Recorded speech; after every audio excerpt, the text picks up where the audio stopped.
Reshef of Destruction is the sequel to the Sacred Cards. In Japan, the game came out a full year after Sacred Cards, whereas here it only came out a few months afterwards. It later came out in a weird double pack where you could play Sacred Cards and Reshef of Destruction, so if you beat one game, you immediately got introduced to the other. It's the 8th Duel Monsters game and the last one to use the Type Advantage rule set. It's the rule set where the winning type destroys the enemy card regardless of attack points.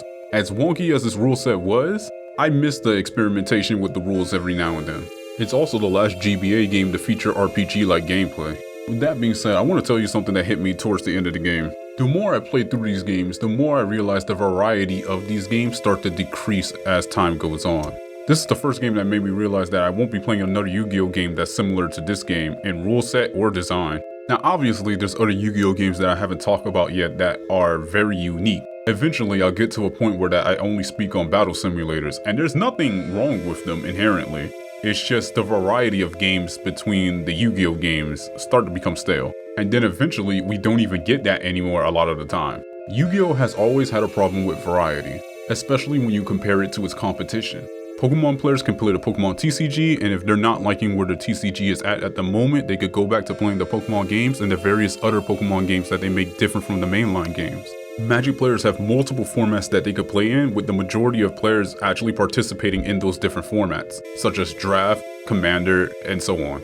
So if a Magic player feels burnt out with one format, they could simply play another format. With Yu-Gi-Oh, we never really had that. We only have one format most people play in. We have other formats, but like, be real, no one plays them shits. Now in some ways you could blame Konami and not taking advantage of the Yu-Gi-Oh boom and not making more ways for the players to enjoy the game, such as a tag duel format, which is such a fucking gimme. But I'm assuming that they didn't show much interest in making other formats because we had the video games. But now that we don't really have the video games anymore, the variety on how you play Yu-Gi-Oh is stale. In the last couple of years, they try to roll out a few new formats, but I feel it's too little too late, and the timing was atrocious. Rolling out a different format 4 or 5 years after Yu-Gi-Oh's peak, and a year before the pandemic. There was so much potential for this franchise to be almost as huge as Pokemon is now, but they fumbled the ball so fucking hard, and I feel like it started with the games. At the time that I started seriously playing, Teledad was the tier 0 deck. Do you know how much a Teledad deck cost at the time? We talking Dark Arm Dragon at 300, Allures for like 30, Emergency Teleport cost a lot too, and the other decks that you had the option to play cost almost as much as Teledad, such as Light Swarms and GBs. Now a lot of that was up to Upper Deck, so it's not really Konami's fault that the prices were like that, but it was up to Konami to give the players a way to play Yu-Gi-Oh without costing an arm and a leg, and that was the video games. I was burnt out by that format, but because I had the video games, I had another way to enjoy Yu-Gi-Oh in a way that I would like to. I feel like a lot of people back then and even now are in that same bubble with me. Now if you feel burnt out from the game, you don't really have many options to enjoy Yu-Gi-Oh to keep interest. And then eventually you just slowly fall out of it all. I could be projecting a bit, so let me speak in my own experience that when I fell out of Yu-Gi-Oh, there was nothing really Yu-Gi-Oh related to tether me to the series to keep me interested. Whenever I fall out of Pokemon, and trust me, I fall out of Pokemon a lot. Because of the variety of Pokemon and the media that it has, if I feel burnt out from one thing, I can easily just go to another thing and play that for a while until I feel like playing the other thing again. Or a different thing entirely. A lot of the times I don't even like the standard formats of Magic, but I love doing the drafts. And the ceiling for the ease of access of these things are very low. Now with Yu-Gi-Oh, the barrier to entry is so high when you try to get back into the game physically that it's just not attractive as an idea to get back into the game. This rant mostly comes from a place in my heart where that it feels bad to close a book on a game that I know will never have anything like it again. And it's unfortunate because this game has so much good in it. But I gotta be real, this game is also utter dog shit. This game is one of those cases where there's so much good, but the bad is so ugly that you just can't ignore it. So come with me and experience Yu-Gi-Oh! The Reshef of Destruction. It starts off with a cutscene of the god card seemingly losing power, and then something scatters across the planet. You're shown a man with an eye patch and some idol, but that's about it. You can assume the idol is Reshef, but not much clue on who the man is. He does look kind of familiar though. It then goes to you and Joey sitting in the room making some decks for a tournament. How's the deck coming along? Pretty lousy, since this game will give you the worst deck possible. Something to take note, Joey's dialogue and speech mannerisms mirror the Brooklyn accent he has in the 4Kids dub. I think that kind of stuff being added to the game is really cool. Only a few minutes into the game and it has more personality than the other one. Anyways, they get so lost in the convo that they forget that Yu-Gi-Oh was supposed to be here. And right on time, he busts in the room crying. All of Yugi's Millennium items are gone, including the puzzle. Apparently, it just disappeared early in the morning. I guess that was the thing that got scattered in the opening. We're gonna help him find the items, so we head off to search for some clues. Off to the plaza, they meet up with Taya and they let her in on what happened. Mid-convo though, Ishizu pops up from out of nowhere and tells us what's going on. Funny enough, she was just sitting behind the bushes over there the whole time. She tells us that someone has performed a ritual to resurrect Reshef. They used the god cards for the ritual, which in turn turned them to stone. If you're wondering how they did that, remember that at the end of the last game we gave her the god cards. So now I'm imagining that they did the ritual in the middle of the fucking museum. With the demon awoken, he took the items and scattered them to decrease the chance of him being sealed again. Now it's up to us to find the items, restore the power of the gods, and defeat Reshef. Ishizu thanks us and then tells us where we can likely find the next item. Now let me halt everything right here and cut the bullshit. This game is hard, and I'm not talking Dark Souls fair with a little bullshit hard. This game is like if someone thought that just cranking the numbers in an RPG will make the game hard without ruining the balance and pace of the game. It's debatably much more difficult and much more time consuming than Forbidden Memories. Now, I have to go down the list of things and changes that they made in this game to make it artificially hard. I need you to understand that it's a culmination of all these things together that make the experience a chore. For starters, let's talk about the deck capacity, duelist level, money, and dueling. Now, dueling works just like the last game, except in Sacred Cards, all the cards can only be used once while face up on the field with an exception or two. In this game, certain card effects can activate every turn. The little cursor moving around like that is to check to see if any cards on the field have an effect that can activate at the start or end of a turn. The fact that this thing is now in this series of Duel Monsters games is pretty cool. Too bad it's the last one that plays like this though. Problem now is that it literally checks every time you do something. You drew a card, check. You played a card, check. You attack, check. You wipe your ass, check. Effect, check. Check happens during both players' turns. Because of the checks, I'm not kidding when I say that dueling can actually take an extra minute or two. The strange part is that this is not a thing in the other Yu-Gi-Oh games, so I have no idea why it's a thing in this one. It's clear to save some money and time they used the code of the last game and tweaked it. This game does reuse every asset from the last game. The same city, the same map, the same models, a few new things, a few new tweaks, but it's virtually the same game, just with some stuff added onto it. But was it too far-fetched to code in a way to have the game check for card effects without this? Apparently there's a code out there that cuts the check entirely. However, it also cuts out the card effect text on the board. So if this thing is not even needed for the game to function, why the fuck is it in here in the first place? Now, in the start of the prequel, the reward for winning a duel was about 1 duel level, 5 capacity, and a good amount of cash. I think the average at the start was about 100. No.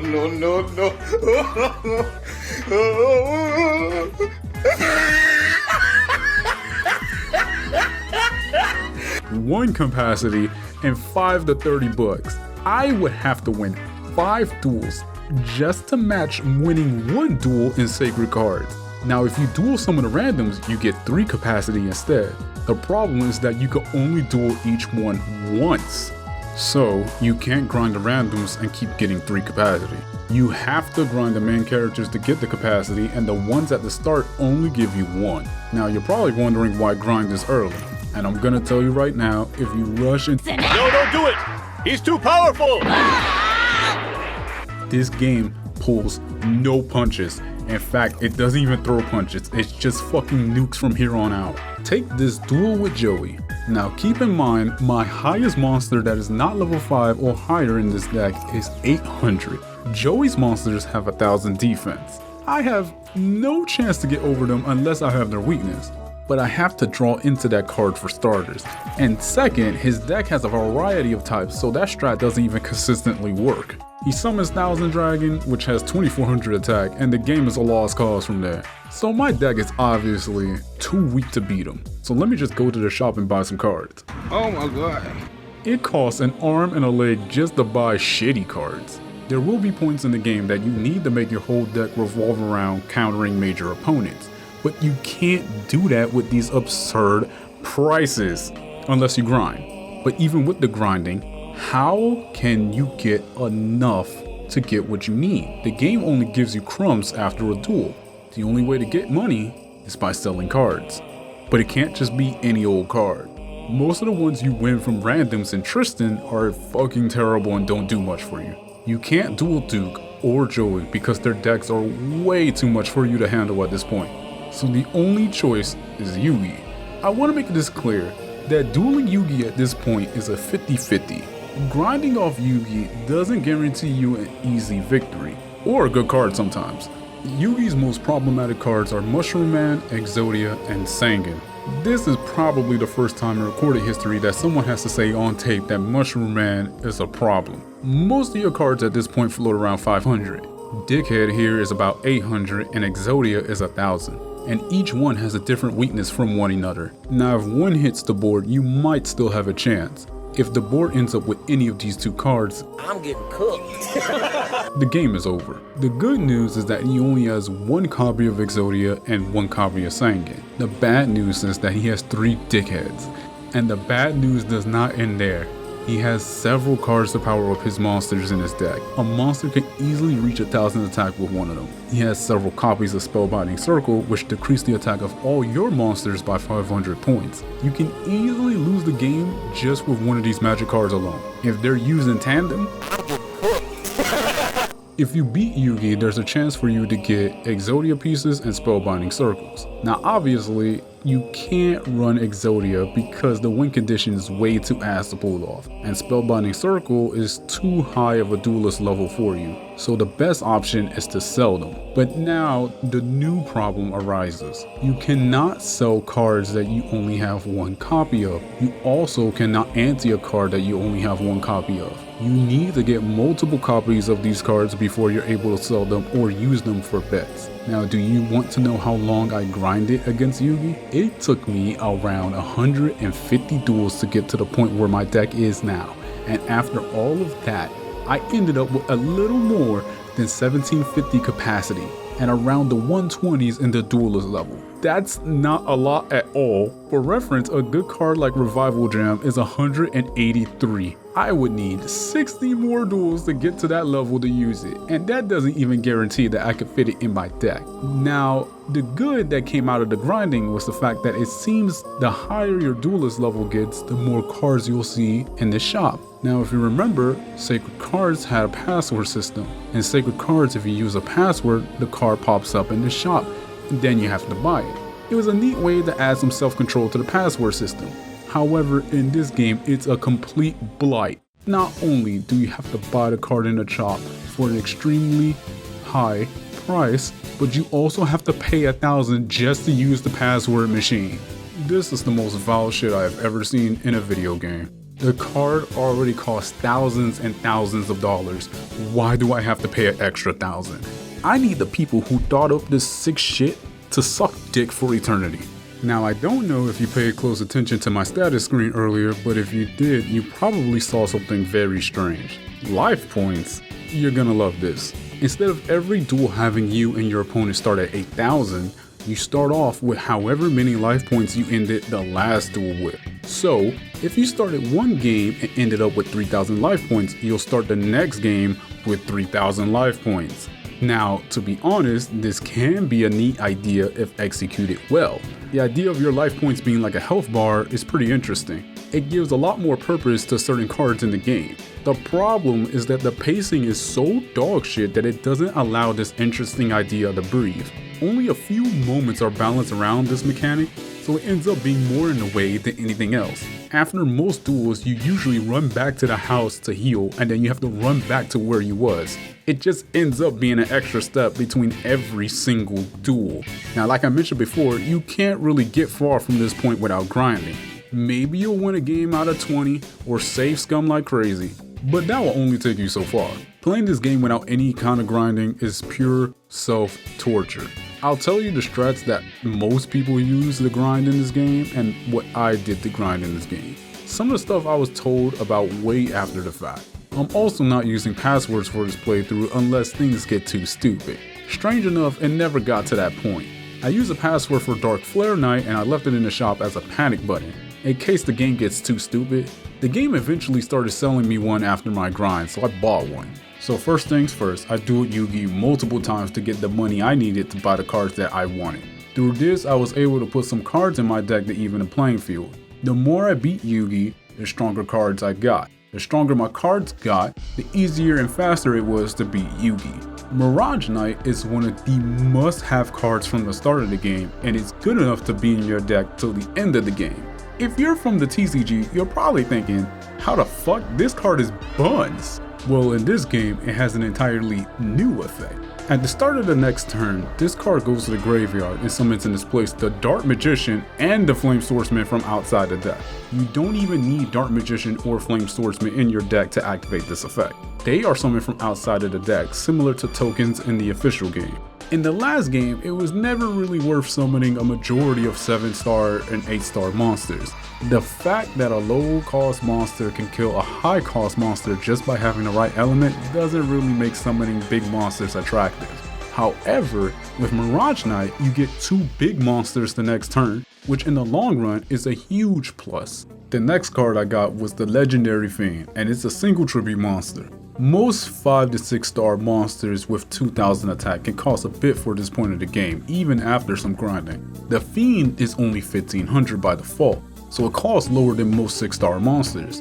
Its effect though is that it could boost its own attack by 500 in exchange for not attacking this turn. Just like in Sacred Cards, if you activate this effect, the card can attack that turn. You also can only activate the card's effect once while it's face up on the field. However, you can use the effect again if you use a card that can flip your card face down. It's a useful card that could probably help you out in a good chunk of the game. A majority of major duels can start with Yami already on the board, so if you summon this Fiend and use its effect, you end up with a monster with 2600 attack. My good friends from the last game are back. One card clones itself and the other makes Frog the Jam from outside of the deck. These cards are great for getting bodies on the board for either getting some extra hits in or tribute fodder for the bigger cards. 2 Trap Masters, which is one of the best cards I had in the last game and in this game. I would get a third, but the shop only had 2 at this point. It sets an acid trap hole from outside of the deck for free. This card, on top of the clone cards and darkness approaches, will give you so much card advantage, it's unbelievable that some people played this game without even thinking about using these cards. Speaking of darkness approaches, it flips all your cards face down. By doing that, you can reuse your card effects. Jam Breeding Machine is a perma-smell card that creates slime cards on your turn, for a price. You can't normal summon any monsters from your hand the turn it makes a slime. I have this card in my deck for like 2 reasons. 1, it can put bodies on the board on the turns I don't have a monster card to play. 2, the card costs about 0, so it's easy to splash this into the deck and take up space for the 40 card limit. Amazon archers can stop an attack and then on top of that decrease the attack of the monster that attacked by 500 points. It's a super solid trap card that's a must have in this game. Bottomless Trap Hole, Acid Trap Hole, destroys a card with 3000 attack or less when it attacks. It's a staple, however, keep in mind the 3000 attack limit. Last but certainly not least, the Inexperienced Spy. This card is basically your way of negating monster card effects. It shows you the cards in your opponent's hand. However, the bonus it doesn't tell you about is the fact that certain effect monsters revealed in this manner lose their effect. You can only use effects with the R symbol you see on the card. It's basically a sign that the card is face down or hidden. Since the card is no longer hidden, the card cannot activate its effect unless it's a perma effect. To me, this card is a must-have. 3 of these. It has the lowest cost and it's basically a poor man's skill drain. Now let me tell you the common consensus for grinding in this game. Now most people come to the consensus that you have to duel Yugi for the money, but they also duel Joey and Duke for some cards as well. You're supposed to duel Joey for 2 to 3 copies of Flame Swordsman and Baby Dragon. The idea is that very few cards at this point in the game can stop them. Both cards have high attack power and you could get them as a reward early on in the game. I don't see how people do it because I fought Joey multiple times and I didn't even get a single copy of Flame Swordsman or Baby Dragon. Not to mention, I found them incredibly difficult to duel at this point even after the grind. His card's attack and defense can range from 500 to 1200. 1200 is way too much to deal with even after the grind. Some of the cards are weak to win, but the cost for buying weak win cards is so high and few in the shop, it's not even worth it. I was able to keep up with him, but after the duels felt too close for comfort, I was just like, I can't do this no more. And again, I dueled him multiple times and I didn't get a single copy of Baby Dragon or Flame Swordsman, so I don't know how the fuck people did it online. Now, the other person to duel for cards is Duke. Duke drops the Hourglass, which can increase the attack of all your cards by 500 for the small price of 1000 life points. That's not small, but whatever, you got 8000 life points, you'll live. Now, Duke is not that much of a problem, but he's annoying. He has so many different attributes in his deck. Even if you summon a strong card, there's a chance that he'll just kill it.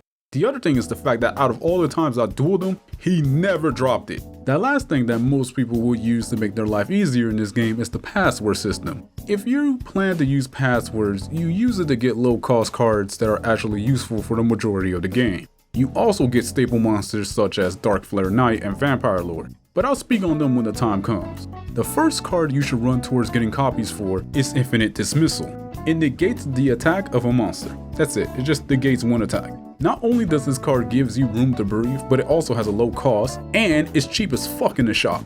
3 of them is a must. Unfortunately for my playthrough, I didn't get any until the end game since the shop didn't sell one until the end. Eat Gaboon, I hope I said that name right, and Bear Trap are also must-haves for the early game if you could afford them. Beckon and Feed's Hand are cards that can destroy one card on the field. They're very useful cards for getting rid of problem cards out of your league, and they also have a low deck cost. What I have now from the shop without passwords is good enough for me, so it's time for me to get into the thick of it. We headed off to the train station to get to the exhibit, however a booty goblin is tracking us from behind. I dueled with most of the people at the station for some money and some levels. Their decks mostly comprise of cards around the 500-700 range. If you didn't grind, these duels would be difficult and long, because the starting deck only gives you about 5 monsters with over 600 attack. At this point I got low on life points, so I went back to the studio. On the way back I realized I haven't been to Kaiba Corp yet. I went over there, I spot Kaiba, Mokuba, and Rebecca? Who? This is one of the many anime only characters that will pop up in this game. To catch you up on who she is, she's an American champion after battling Keith. In the anime, she picks a fight with Yugi and his grandpa because she was told by Keith that the grandpa stole Blue Eyes White Dragon from her grandpa. It was a big misunderstanding, and in the end, she was told what really happened. Fast forward after that, and Rebecca confronts Kaiba. Her and Mokuba start to argue like children, and Mokuba starts to poke fun at the bear. I forgot to mention that Rebecca had this gag where that her best friend was her imaginary friend. Rebecca says that she's here because she knows that Kaiba was the one that ripped the Blue Eyes. They're shocked at the fact that someone else even knows about the incident. Kaiba asks her what she wants for compensation, and she said a duel. She argues that because she's the US champ, she should pose a challenge to him. But Kaiba just laughs at the fact that she's only the US champ. Oh, so you're the champ of one of the biggest first world countries in the world? Fucking scrub. Now Kaiba is the kind of character in these games that never wants to duel anybody that he feels is not worth his time. So in the distance, Kaiba sees us and tells Rebecca if she could beat us, she's allowed to play him. Now Yugi says that there's no point in being upset at Kaiba because the Kaiba that ripped the card back then is different from the Kaiba we see now, which is technically true. Me personally, I wouldn't take this level of disrespect. The reality is that she's not here for revenge. She's actually here just to test herself more than anything. Since Pegasus and Keith are out of the picture, America does not look strong as it did before. She wants to prove that America is still the world-class dueling country. I'm only several minutes into the main story and this is already great shit. Good optional side content that tickles what-if scenarios. The last game took the story of Battle City, stripped it of most of the content and context and left it bare. That shit was naked. It added nothing interesting to the world and the lore. It only took away from it. This game is not only adding to the world building, it also creates neat what-if interactions and scenarios, and a good chunk of it is pretty reasonable. It's not totally out of character. A reoccurring thing in this game that I realized throughout my playthrough is that this game could have been not only better than Sacred Cards, but it could have been touted as one of the best games in the series. So much effort was put into this game and it's all gatekept by the ludicrous difficulty of the game. Speaking of ludicrous difficulty, Rebecca is a beginner's trap. Her deck's power level is beyond most of the early game opponents. A majority of her cards are in the 800-900 attack range, with a few being 1000 or more. She uses various monster attributes, so you can't even pin her down with an element or two. Hopefully you have cards that can dance with her cards that have 800 attack power. Save the destruction cards for the big cards like Mystical Sheep. It's one of the beast sticks you'll see the most often because she has 3 of them. She has a Shadow Ghoul, which is her ace monster in the anime, but she only has 1, and even if it hits the board, if you save your destruction, you'll be ready for it. Her magic cards are a real problem. She has a copy of Mega Morph, which can boost the attack of any monster beyond the capabilities of what you can handle. Monster Reborn just steal a dead monster from you, which is crazy because people don't start to have Monster Reborn until the end of the game, so I don't know what the fuck she doing with it. And Spellbinding Circle. Oh shit, here we go again. If she drew 2 of any of the magic cards, there's a big chance you lost, and you might as well just save your time and reset. The card you should look out for the most is the Millennium Shield. 1 tribute for 3000 defense. Dang. It has a divine attribute too, so it has no weakness. It'll never attack, so you can't get it with a trap card. You have to use a card like Fiend's Hand or Beckon to get rid of it. I lost to her once because I was unprepared as fuck, but I got her in the second game. After that I duel Roland, who's reluctant to duel at first, but he says fuck it, why not? His deck makes up a bunch of weak monsters that you should be able to handle after the grind. Don't play too recklessly though, because he can Dark Hole and wipe the board at any moment. However, if you let him summon a Doron, he could get a chance to summon one of his high-level divine monsters. For some reason, he has 3 copies of the Blackluster Soldier, 3 copies of Blue Eyes Ultimate Dragon, and 3 copies of Master Dragon Soldier. Huh? Why? I have no idea. The only card he could possibly summon is BLS. As long as you don't let his monsters live, you should be fine. Moving back to the train, we get a ride towards the exhibit, and apparently there's an event going on the train. It's basically like a mini tournament, except not as interesting as most tournaments are. You have to duel people on the carts to proceed at this point. The people on the carts mostly have decks consisting of cards between 200 attack to 700 attack. Each one has similar cards, but their decks were different to an extent. In the last game, most of the NPC duelists had the same deck, or it was extremely similar at times. In this game, they have different decks to an extent, and later on they have completely different decks, so that's like a 1-up from the last game for sure. After dueling all the duelists in the first card, you're allowed to go to the second card. But once you go in there, you're immediately trapped by panic. And because the train is going through a tunnel, he gets a field advantage in the duel that's coming up. His deck is mostly a combination of Fiend and Shadow cards that get a boost in Yami. Most of his cards at this point can range from 700 attack to 1000 attack. His standout card is Fiend's Hand, Saber Slasher, and Morrigan. However, his big monsters does not get a boost in the field type. They're still out of your attack range at this point in the game though, so it's not like it needs a boost to beat your ass anyways. Thankfully, I beat him on the first try, but as a teenager, he was one of the many massive roadblocks for me. You can make the duel less difficult by adding monsters that get a boost in Yami. You can also make it less difficult by adding Dream and Light cards that are preferable against him, since his whole deck is weak against those elements. He has equipped cards though like Nuzzler and Black Pendant, so the Light and Dream cards can bail you out of those situations. Don't focus too much on changing the field to another board like Forest or something like that. He has 3 copies of Yami, so if you do that, he might end up changing it back. I end up beating him and he tells me that I won't be able to get all the items back basically, which means that he's working for the Reshef. Now, in the next card is a fancy rich family. I challenged the daughter to a duel, cause I figured she plays duel monsters, she's just a kid, right? And I beat the dog shit out of her. She comments that she'll be able to get her dad to buy her rare cards. Ah, so the old boy duels too, huh? I challenged the dad to a duel and he accepts.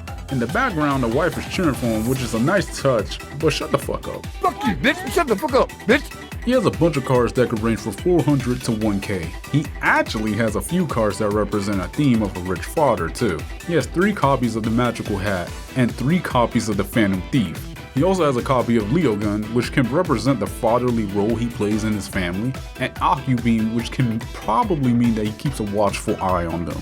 I could be reaching, but I feel like there's enough evidence to see that they crafted most of the decks with a theme in mind.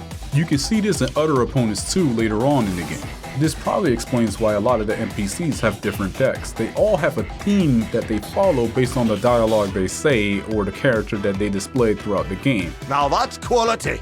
Soon after, the train stops and we chase Pain immediately. A dark man sent me flying? No he didn't, he dumped your coworker, you pussy. And what the fuck you mean by a dark man? Now while you're chasing after Panic, in the museum there's an occult kid that's just saying a whole bunch of mumbo jumbo about him being the only one that's able to use the power of the Pharaoh or something. I don't know about all that, but I watched him with no problem. I only mention this guy because he adds to the tally of like interesting duelists. You're starting to see the picture I'm painting here, right? A lot of the NPCs in this game are pretty interesting. They have pretty interesting decks, which is much better and much more interesting than whatever Sega Cards was doing. But it's such a shame that most people will not be able to see this because this game, it's hard for no reason. Soon after all that mumbo jumbo, we get into the basement and we spot Panic getting the best head in his life. You've come for the necklace? What else I came here for? The exhibit? Fuck you talking about? This right here is a guardian. They protect the items from just being taken by any old plain Joe Schmo. In short, they're like the roadblock for every item you find. Or I guess a boss fight is a better way to say it. You have to prove yourself in the duel in order to get the item from them. Now I got a lot to say about the guardians you fight in this game, but for now we'll just talk about the one in front of me. Most of his cards can range from about 600 to 1000, with the average being mostly 800. His Lamoon is a card with extremely high defense that outclasses the attack of most of the cards you'll have at this point, so don't give him the chance to summon this. He has 3 hourglasses, so don't give him a chance to summon many monsters. He can spend 1000 life points to increase the attack of all his monsters by 500, so the less there are, the less you have to deal with. The hourglasses are already 700 attack points, so if he uses the effect, you already have to deal with a monster with 1200 attack. You don't want to deal with multiple monsters with 1200 attack. He has 3 copies of Goddess of Whim as well, which has 900 attack and has the effect to sacrifice itself to draw a card. He doesn't really use the effect, but he has the potential to thin out his deck. Now if you let that girl stay and he summons an hourglass, that shit is boosting up to 1400 and you might as well reset the game. His whole deck is full of light and dream cards, so bringing on Long Shadow and Fiend cards can help a lot. However, keep in mind that the combination actually covers their weakness. He can boost his monsters with Bright Castle and Black Pendant, and he also has a few copies of Eat Kaboom. Any card he puts face down is more than likely the trap card. If you ever see a card face down, swing with your weakest monster first to trigger the trap. I beat him on the first try, but this was another roadblock I had as a team. I didn't grind at all back then when I played this game. I just saved scum until I won. You are still clumsy and unrefined? Fuck you, bitch. Shut the fuck up, bitch. He throws you the item and you get a glimpse into what's to come if you can't stop Reshef. Yami Yugi's in the vision as well, overlooking the destruction. Not sure on why we saw the vision, we decided to head back to Ishizu. On the way back, we're stopped by Kaiba and Mokuba. Mokuba starts to tell us that Ishizu told everything to Kaiba. Kaiba scolds Mokuba for telling us that Ishizu told him everything, and then he states that only the best of the best are allowed to have the best cards in existence. You don't pop nigga. You don't whoop niggas. Nobody know how you get down. What the fuck is you talking about? In good old Kaiba fashion, he glows that he'll never team up with dorks and laughs on the way out. I left the museum and got back to the train only to see Kaiba walking around. Wait, you're not Kaiba. It's an NPC imitating Kaiba. I commend the effort to escape your fate, but it's not good enough. You're a bot for the rest of the game. This is the kind of stuff I mean when I say this game has so much to offer, but the difficulty kills any hope of the player seeing this. His deck is pretty weak as shit, but I find it funny that he has 3 copies of Queen's Double. We get to Ishizu after the duel and she tells us good shit, but it's not enough. You need the rest of the items to bring back the power of the gods. Mid-convo, she starts to feel a nasty aura. That bad juju turns out to be the puppeteer of Doom. Who? It doesn't ring a bell. So do you remember the Mimic of Doom? Listen, the point is that this is one of Pegasus' Lackeys in the Duelist Kingdom arc of the manga. The chapter's content is very similar to the anime, so I don't have to retell everything. Unless you forgot the Mimic of Doom, you challenge him to a duel so he gets out the way. His deck, just like Panic's, revolves around Fiend and Shadow monsters. However, not many of his cards get a boost in the field, thankfully. The big card that can cause a problem is his Puppet card. It's a force card which is out of left field. Unless you have fire cards on your deck, you might not be prepared to take it out all the times. It's easy for him to get it on the field since most of his cards have 900 to 1200 attack power. At this point, your attack range is nowhere near that average. Just try to keep Beckett in your hand to pop it when it pops up. I beat him and he handed us a tape message from Pegasus. I have to break your neck. It's just the way it is. I'm just a messenger. In the tape he says that he's disappointed in his followers for failing him so far. How you gonna walk around with a message basically saying that you suck ass? To make things more fun for himself, he wants to make a game out of this. But he just describes that whoever gets the items first wins and the loser gets a rotten egg, or in this case a rotten world. Ishizu starts to plead that we must get the items as soon as possible to prevent all this nonsense. I promised her that we'll try to find the item as fast as we can. Right after that, we do some extra content though. Talk about fast as we can. I go over to Kaiba Corp and I spot Mokuba. You can now duel Mokuba at this point of the game. He's kinda problematic at this point. His cards on average range from 400 to 1100, possibly more under the right conditions. His strongest vanilla monster is Crocodilus, which can be a problem if you don't have a few thunder cards to pop it. But the big playmakers are these few cards. Scale Angel allows him to draw a card and sports a nasty 900 attack power, so we can run over most of the cards that I have at this point. With Darkness Approaches, he can flip the angel face down and do the effect again. Monster Eye is a card that reveals your hand, so if you have any effect monsters, say goodbye to their effects. Last but not least is Witch's Apprentice. While face up on the field, she boosts shadow monsters by 500 and nerfs light monsters for 500. So she could boost herself to 1050 and a shadow plant monster that he has in his deck to 1300. Now, if you saw my last video, you'll know how much I love this card with a burning passion. But I cannot play this card in this game. It is not because my level is too low or the cost of the card is too high. It's because for every action that happens, the game needs to tell you that the effect is active. It becomes really annoying the first time you see this in action. This notification can easily double the length for any duel for no reason. If you ever grind in this game, make sure that you take the perma cards out of your deck. Otherwise, you're gonna have to look at this over and over again and it will double the length of your grind. I think your reward for beating Mokuba the first time will always be the witch, but I'm not too sure. We head off to the pier, which is where Ishizu felt the next item was at. As soon as you enter the area, you're stopped by the dialogue by a nearby couple. The girlfriend is worried about looking out of place on an expensive cruise ship. The boyfriend basically says, "Don't worry baby, I got a big brain." I go over to duel the boyfriend for some experience and money. If you saw my last video, you would know that these are the same couple that was in the last game, that was in the aquarium. Nice to see some random characters making a comeback in this sequel, strange enough. We head off into the ship and we spot Mod beating the dog shit out of somebody. It turns out to be Jean-Claude Van Damme. Jean-Claude Magnum.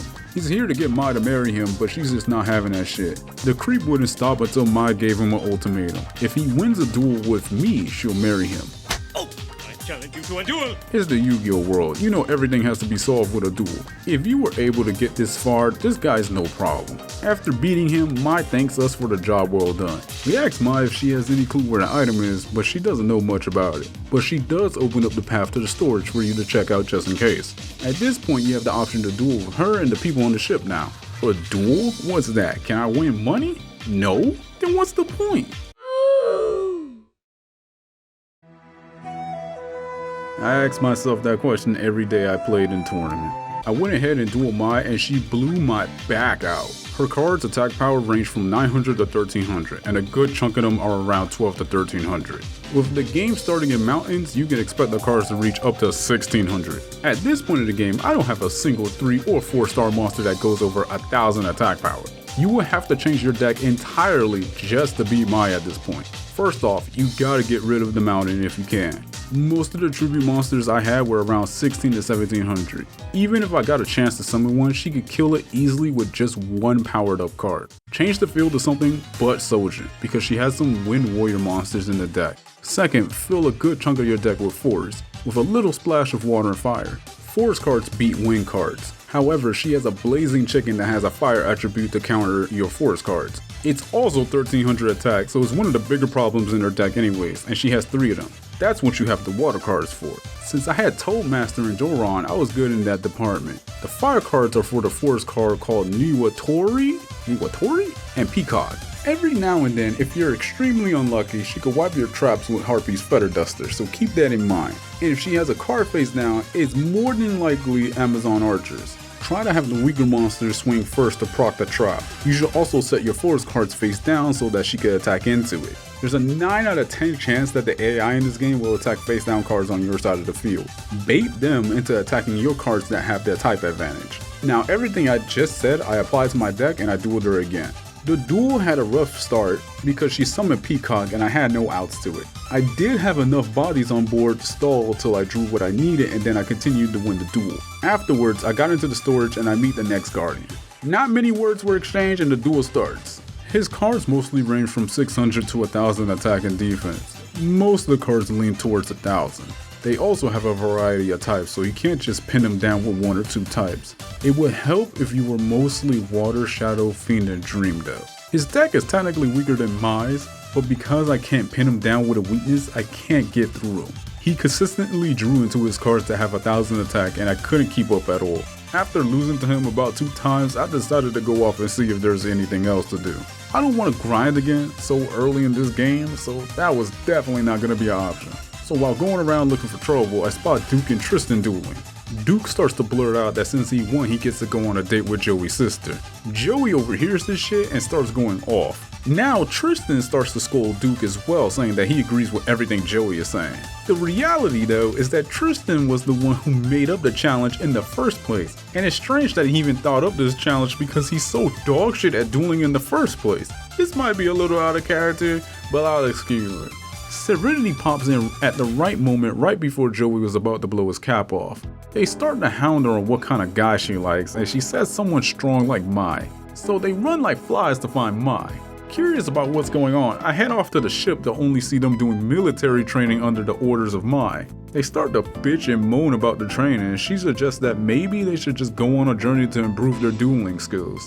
To which Tristan jumped on the idea and ran off with Duke following him behind. A lot of shenanigans start to happen, but the point of this is that there's certain side quests that happen as you play throughout the game, and they continue throughout the game as well. I think they're missable, I'm not entirely sure, but this is one of the more important ones that you definitely gotta do, especially for my ego, because I'll get to that when the time comes. I went back to the Guardian after all that nonsense, and I still got my booty clapped. At this point, it just felt like I was losing mostly because I wasn't drawing any of the good cards in my deck like Toad and Trapmaster. Then the game that I finally drew them, I beat the dog shit out of him. He never stood a chance in the first place. I was just super unlucky with drawing all the useless dumb weak cards I have in my deck to fill in. A lot of times in this game, you'll have good cards in your deck, but you have to fill out the rest of your deck with shitty cards to balance it out because you just don't have the deck capacity for it. After winning the game, I'm given an item and Shoddy appears from it. Now, depending on what item you get, you start to get like psychic links to their memories or something like that. Shoddy tells us that these memories will guide us to where we need to go. So we head back to Ishizu and she had a surprise for us. Because we have so many items so far, some of the power has restored the gods, with the first returning god to be Slifer, the executive producer. I hunger. She told us that the next location of an item might be in Italy and we head off for the Catacombs. I don't know if that movie did well, but for some reason whenever I think the Catacombs, I think about that movie. Deep in the Catacombs is Bones, and in this game he's a tour guide for the tourists. He says he knows spots in the Catacombs that no one else has seen. We asked him if he's seen one of the items, which he replied he saw something that might be one. Now, you already know what's gonna go down. He'll show us what's up if we can beat him in a duel. The Yu-Gi-Oh Classic. Now Bones has a mix of zombie and fiend cards. Attributes of the cards are mostly fiend, but he has a few force and dream cards here and there. You should probably put some light monsters to beat his fiend monsters. His cards attack range from about 700 and they could get as high as 1600. Higher if Wastelands is on the board. He has several copies of Wasteland too, so changing the board won't be enough at times. The trademark zombie cards that he has in his deck can reach high attack ranges. Luckily though, he only has one of each copy of them, this time. However, he has one copy of their non-zombie counterparts, and each one has a different attribute.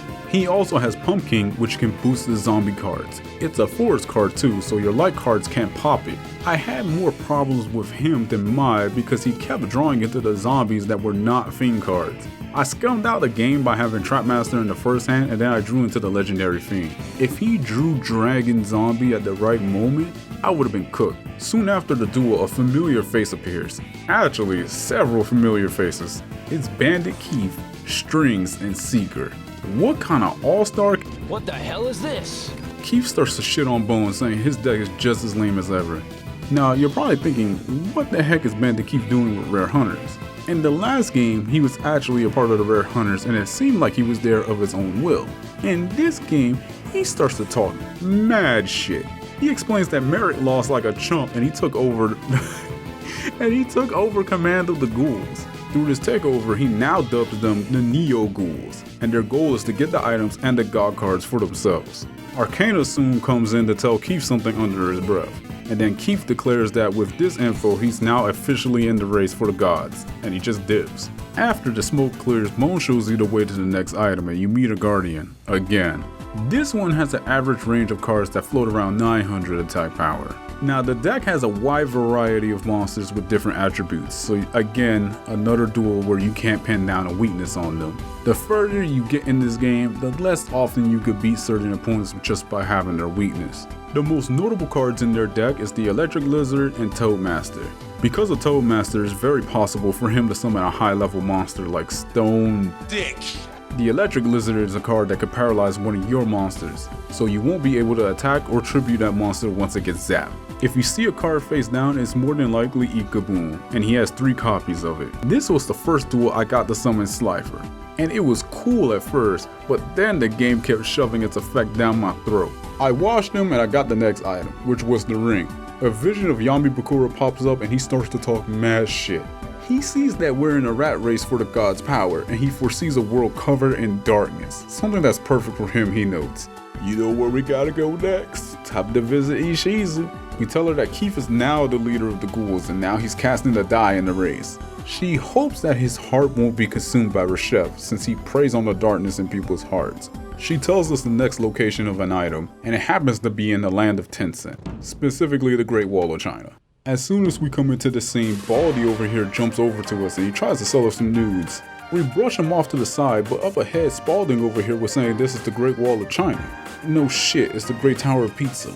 Something's up, and on second inspection, it turns out that they're the Paradox Brothers. How did you figure out my disguise? My man's only changed the color of his gift. This nigga really thought he was Superman, just put on the glasses and pull the okie doke on everybody, huh? Para has a deck of cards that could range from 800 to 11, with most of the cards leaning towards 11. His deck follows the attributes of Earth, Force, and Thunder. If you start to have problems with him, it's best to have a deck around Earth, Wind, and Fire. He has a few fiends, but they're monsters he has to tribute summon for. I was able to summon Leo Gun early in the duel, and he doesn't have any card that could beat that, so it was a wrap from there. However, if you give him a chance, he can summon a monster that's out of your attack range. Labyrinth Wall is another reason why I say bring wind monsters, even though his force cards could shit on wind. You don't want Egghead to sit on this fat ass wall like Humpty Dumpty. After you beat him, his brother flips in to help him out.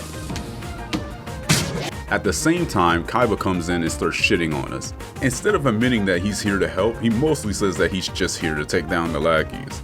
I go ahead and fight Dox this time just for variety's sake.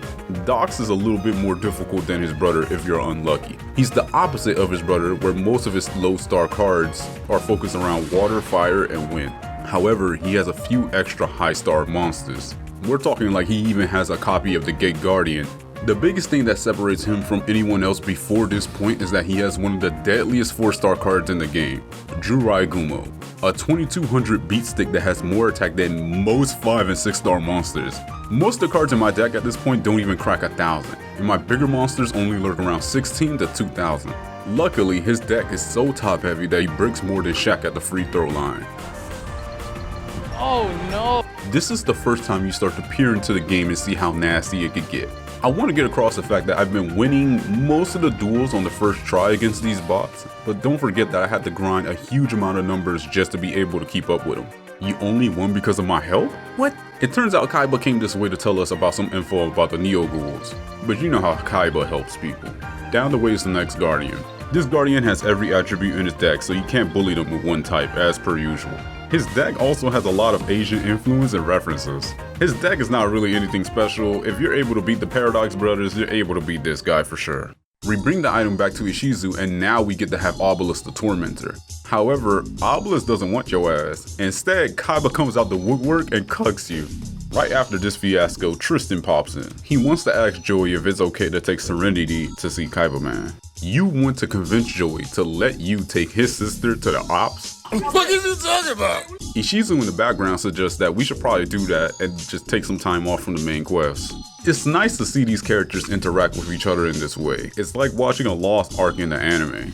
With the way that some of the characters are written and how some of them keep their speech mannerisms, it made it really easy for me to attach the 4 kids actors to the dialogue. On the way to the show, we spot Mokuba speaking to a group of men. It turns out that group of men is actually the Big Five. They were Kaiba's corporate goons that got stuck in the virtual world. It's a lot of lore that I can't explain in the best detail, mostly because a lot of this is just filler. Now, I'm not the best at remembering the lore of some of the filler arcs of Yu-Gi-Oh, but I could have sworn Noah killed these guys off for trying to steal some bodies. Not only are they alive, but they're back in the real world somehow? I'll pretend not to think about it and just continue with the game. They're begging Mokuba for some work, which is crazy because they kidnapped this kid in the past. Mokuba's very hesitant to do anything with them, but he figures out something that they could do at the last minute. Now we get to the show, but we notice that Serenity isn't here. A few seconds later, she pops up on stage with 5 mascots. From the scenario, you can figure out that she was asked to participate in the play at the last second, and they now need someone else to participate with her. That's right, you gotta do what you know best, which is duel the Big Five on the stage. And unfortunately, I lost to them 2 times before I got a win in. The first and usual problem is the attack range of these cards. Slowly, the game is creeping up to 1200, being the standard range right now. One of the cards that's a bit annoying to get over is Fairy Ejection Lily. It has 1500 defense, which is well over your range, and can be used to summon Jinzo. Jinzo has the effect of destroying all your trap cards on the field. You can get rid of it the old-fashioned way, but I doubt you have any monsters that's level 5 or 6 hanging around in that attack range. It is a Thunder type though, so you can use an Earth monster to run it over. The only wind monster they have to counter your Earth cards is this Windbird in their deck that's about like 5 stars, but like they only have 1 copy of it. Another monster to worry about in the deck though is Psycho Puppy. It's a single tribute monster that has a defined type, so you can't kill it with type advantage. If this card is summoned without you having a magic or trap card to answer to it, you're done. Finally, the last panic button in their deck is Heavy Storm. With this card, they can just destroy all cards on the field. Monster, magic, traps, it doesn't matter. My main card is an Earth monster, so I don't gotta worry about Jinzo, and since he didn't get Heavy Storm, I was in the clear. After some more Shakespeare goes down, the play goes off without a hitch. But the Big Five did quit soon after. I don't mind fucking up the lore too much if it's for some extra content. I think it's a bit optional, but I'm not entirely sure. It still baffles me that this game has so much more to offer than the last game. I mean, look at the length of this video so far. The other thing is that if you exclude the grinding, this game is paced pretty well. The duels first start off around 700 to 800 to 900 to the thousands. In the last game, it stagnates around 1000 for most of the game. By the time you get cards above 1000, all the opponents are nowhere near your level in the last game. In this game, you'll be lucky to get a few cards over 1000 attack power by the end of the game. But the fun thing to me about this game is fighting the odds every duel. Every time I win, I get this feeling of like satisfaction of my deck being so much weaker yet pulling a win out of my ass. Even though most duels are me just turtling until I draw a strong monster, the decision making comes down to what cards to play on defense till I get to that point. Well, it's time to get back on track. The next item's in Canada, at a digging site. The first thing I do when I get there is duel the people around in the area. Now, I'm not gonna sugarcoat this, but the people here almost beat my ass. The game starts in Wasteland and they mostly have rock and dinos that get powered up in the Wasteland. The games were a bit too close for comfort, so I decided to put some wind cards in the deck just in case. We get deeper in the site and an earthquake happens. Apparently earthquakes happen more often now ever since Reshef has woken up. You see Rex down the way, but he's blocking the way to get deeper into the site, so you already know what you have to do to get him out the way. The duel starts off pretty rough. Rex went first and buffed his card to 3000 attack power. It's poetic that it's the twin-headed King Rex that got this high. The opening play blows my ass wide open. Luckily, on the next turn I drew a win card, so I set it for his dumb ass to swing into. On top of that, I was able to start to have card advantage on the board. Now he does start to show that he has more than dinosaurs in the deck. In fact, Rex has a few dragons with different elements to balance his deck out. He even got rid of my Leo gun with a wind monster. I closed the game out with Mirage Knight. Funny enough, if you have the Flame Swordsman and Darkness Approaches, you can actually use the Flame Swordsman effect to destroy all dinosaurs on the field, which is crazy. After the duel, he opens up the way, and he vows that he won't let you win so easily next time. The next Guardian you fight is gonna be the last one for a while, and he was the most annoying one so far. Now, he has a few of the same monsters we've seen from the last guides with a mix of some new ones. The game is now fully declaring that opponents from this point on will have monsters around 1200 attack power. What makes this really annoying is all the equipped spells he has. Multiple copies of Nuzzler and Pendants boosting monsters like he was paid to boost someone to Diamond. Now, some of the biggest 4-star monsters he has is Crawling Dragon and Statue of Easter Island. Crawling Dragon is probably the worst case in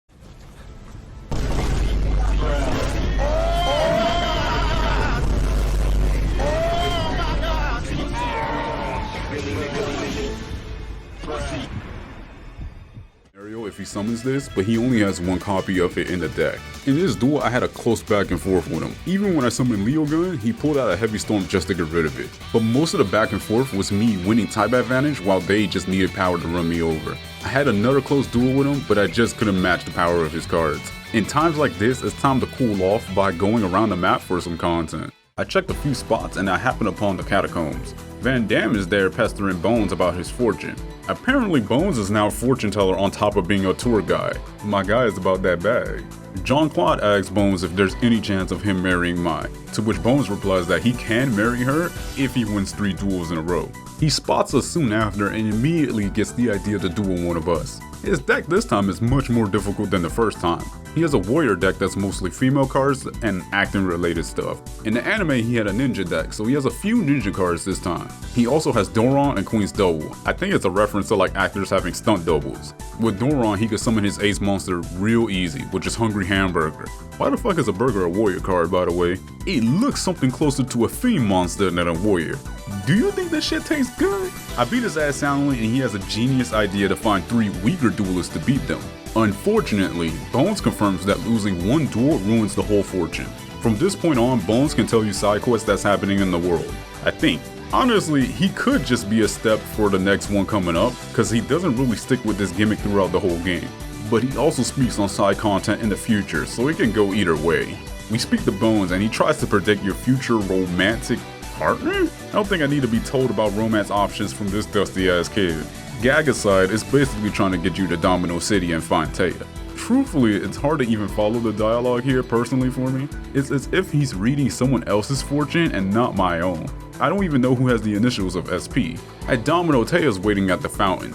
She says she got a fortune told by Bones, but before she can finish, Johnny Step comes in and tries to holler at her. Yeah, holler at you, holler! Remember Johnny? Who? Jesus, this game is pulling out all the filler characters, huh? He's a break dancer from that episode where Taya goes on a date with the pharaoh. Man, these niggas had no idea what to do between Duelist Kingdom and Battle City. Step's deck is pretty vicious. It follows the same theme as Jean-Claude Van Damme's deck, but it's a bit more top heavy. His deck doesn't have as much variety as John's though. It still has a good number of attributes, but it heavily leans towards light. Although randomly he has one copy of Water Amatics, which has 1400 attack power. I didn't see him play this card at any point though, so it's not a big concern. He has a slew of cards over 1000 attack power like Sonic Maid, Lady of Faith, Goddess of Whim, and Witch of the Black Forest. The most annoying card he could play is Spirit of the Heart. It has 2000 defense, which is probably higher than your 5 and 6 star monsters. With 3 copies of the King on top of all the other light monsters mentioned, you should probably run some shadow cards if you're having problems. His other big card is Rose Spectre of Doom, which has 2000 attack power. Keep in mind at this point, my strongest tribute summon monsters were around 16 to 1700. If Rose hits the field, the duel becomes a slippery slope. Something I find funny is that he has Karate Man in his deck, and I want to say something about this decision feels racially motivated. However, Karate Man has been in most decks so far, so I'll chalk it up to coincidence. I got lucky with this guy every time I dueled him. His hand was usually either top heavy or I had the right cards at the right time. There was one game he had Lady of Harp and sacrificed it for Rose, but I had a trap ready for that card. I summoned Peacock soon after and swept the game up. After that bozo, another bozo comes out the woodworks. It's one of the big 5. I have no idea why he's still in costume, but he's trying to get Taya to help him out with his dream, which is to make Penguin Land Amusement Park? Good idea, Bird Brain. You know, now that I think about it, it was Taya that beat this member of the Big 5 in the anime. By request of your maiden, you gotta duel him to get this over with. This guy is a bigger roadblock than the Guardian I lost to earlier. First off, I'm getting a taste of my own medicine. He has 3 copies of Doron and Toadmaster. He can either use this to turtle and stall into bigger monsters or beat you down with them. He just like me for real. Crump has a wide variety of thunder and water cards that are around 1100 to 1200 in his deck. To even the playing field, you must have earth and thunder cards in your deck to counter. The thing is though, if you lose to him, you have to fight Johnny all over again. So you gotta find a space for shadow, thunder, and earth cards. Even if you do all that, he has cards to specifically cover his weakness. He has 3 copies of Umi, just to boost his cards to an insane amount of attack power, and he has 3 copies of an equipped spell that boosts water monsters. His ace card is Nightmare Penguin. It starts at 1300, but it has a perma effect that boosts all water monsters by 500. So not only does the attack go up to 1800, but all the other monsters like Toadmaster and Frog the Jam get the boost as well. If the duel gets to that point, you might as well reset. My ass got whipped by the Penguin 3 times before I decided to change my deck up to add some more cards. It's about time I added some new monsters to the deck anyways. I only added more copies of Toadmaster and Trapmaster throughout the game, but that's not enough now. I looked in the shop and I spotted a monster that could change the rest of the game for me. Different Dimension Dragon, DDD. That's a lot of D's in his name. It's a 5-star dragon with 1200 attack and 1500 defense. At this point in the game, the defense value is decent enough to stall against mid-game bots. 1200 attack is good enough to get some life point damage. But the stats is not the good part. The real value is in its effect. The dragon can revive itself on your turn if it's in the graveyard. This is extremely good because it allows you to be able to use it as tribute fodder for your higher level monsters. But it's a 5-star monster, so don't you have to sacrifice something in order to summon it in the first place? Nope. In this game, you're able to discard cards in your hand or the field whenever you want. So the best case scenario is discarding the dragon from your hand, pass the turn, and on your turn you get the dragon back and you sacrifice it for cards like Leo Gun or Peacock or whoever else you use. Then on the next turn the dragon comes back again.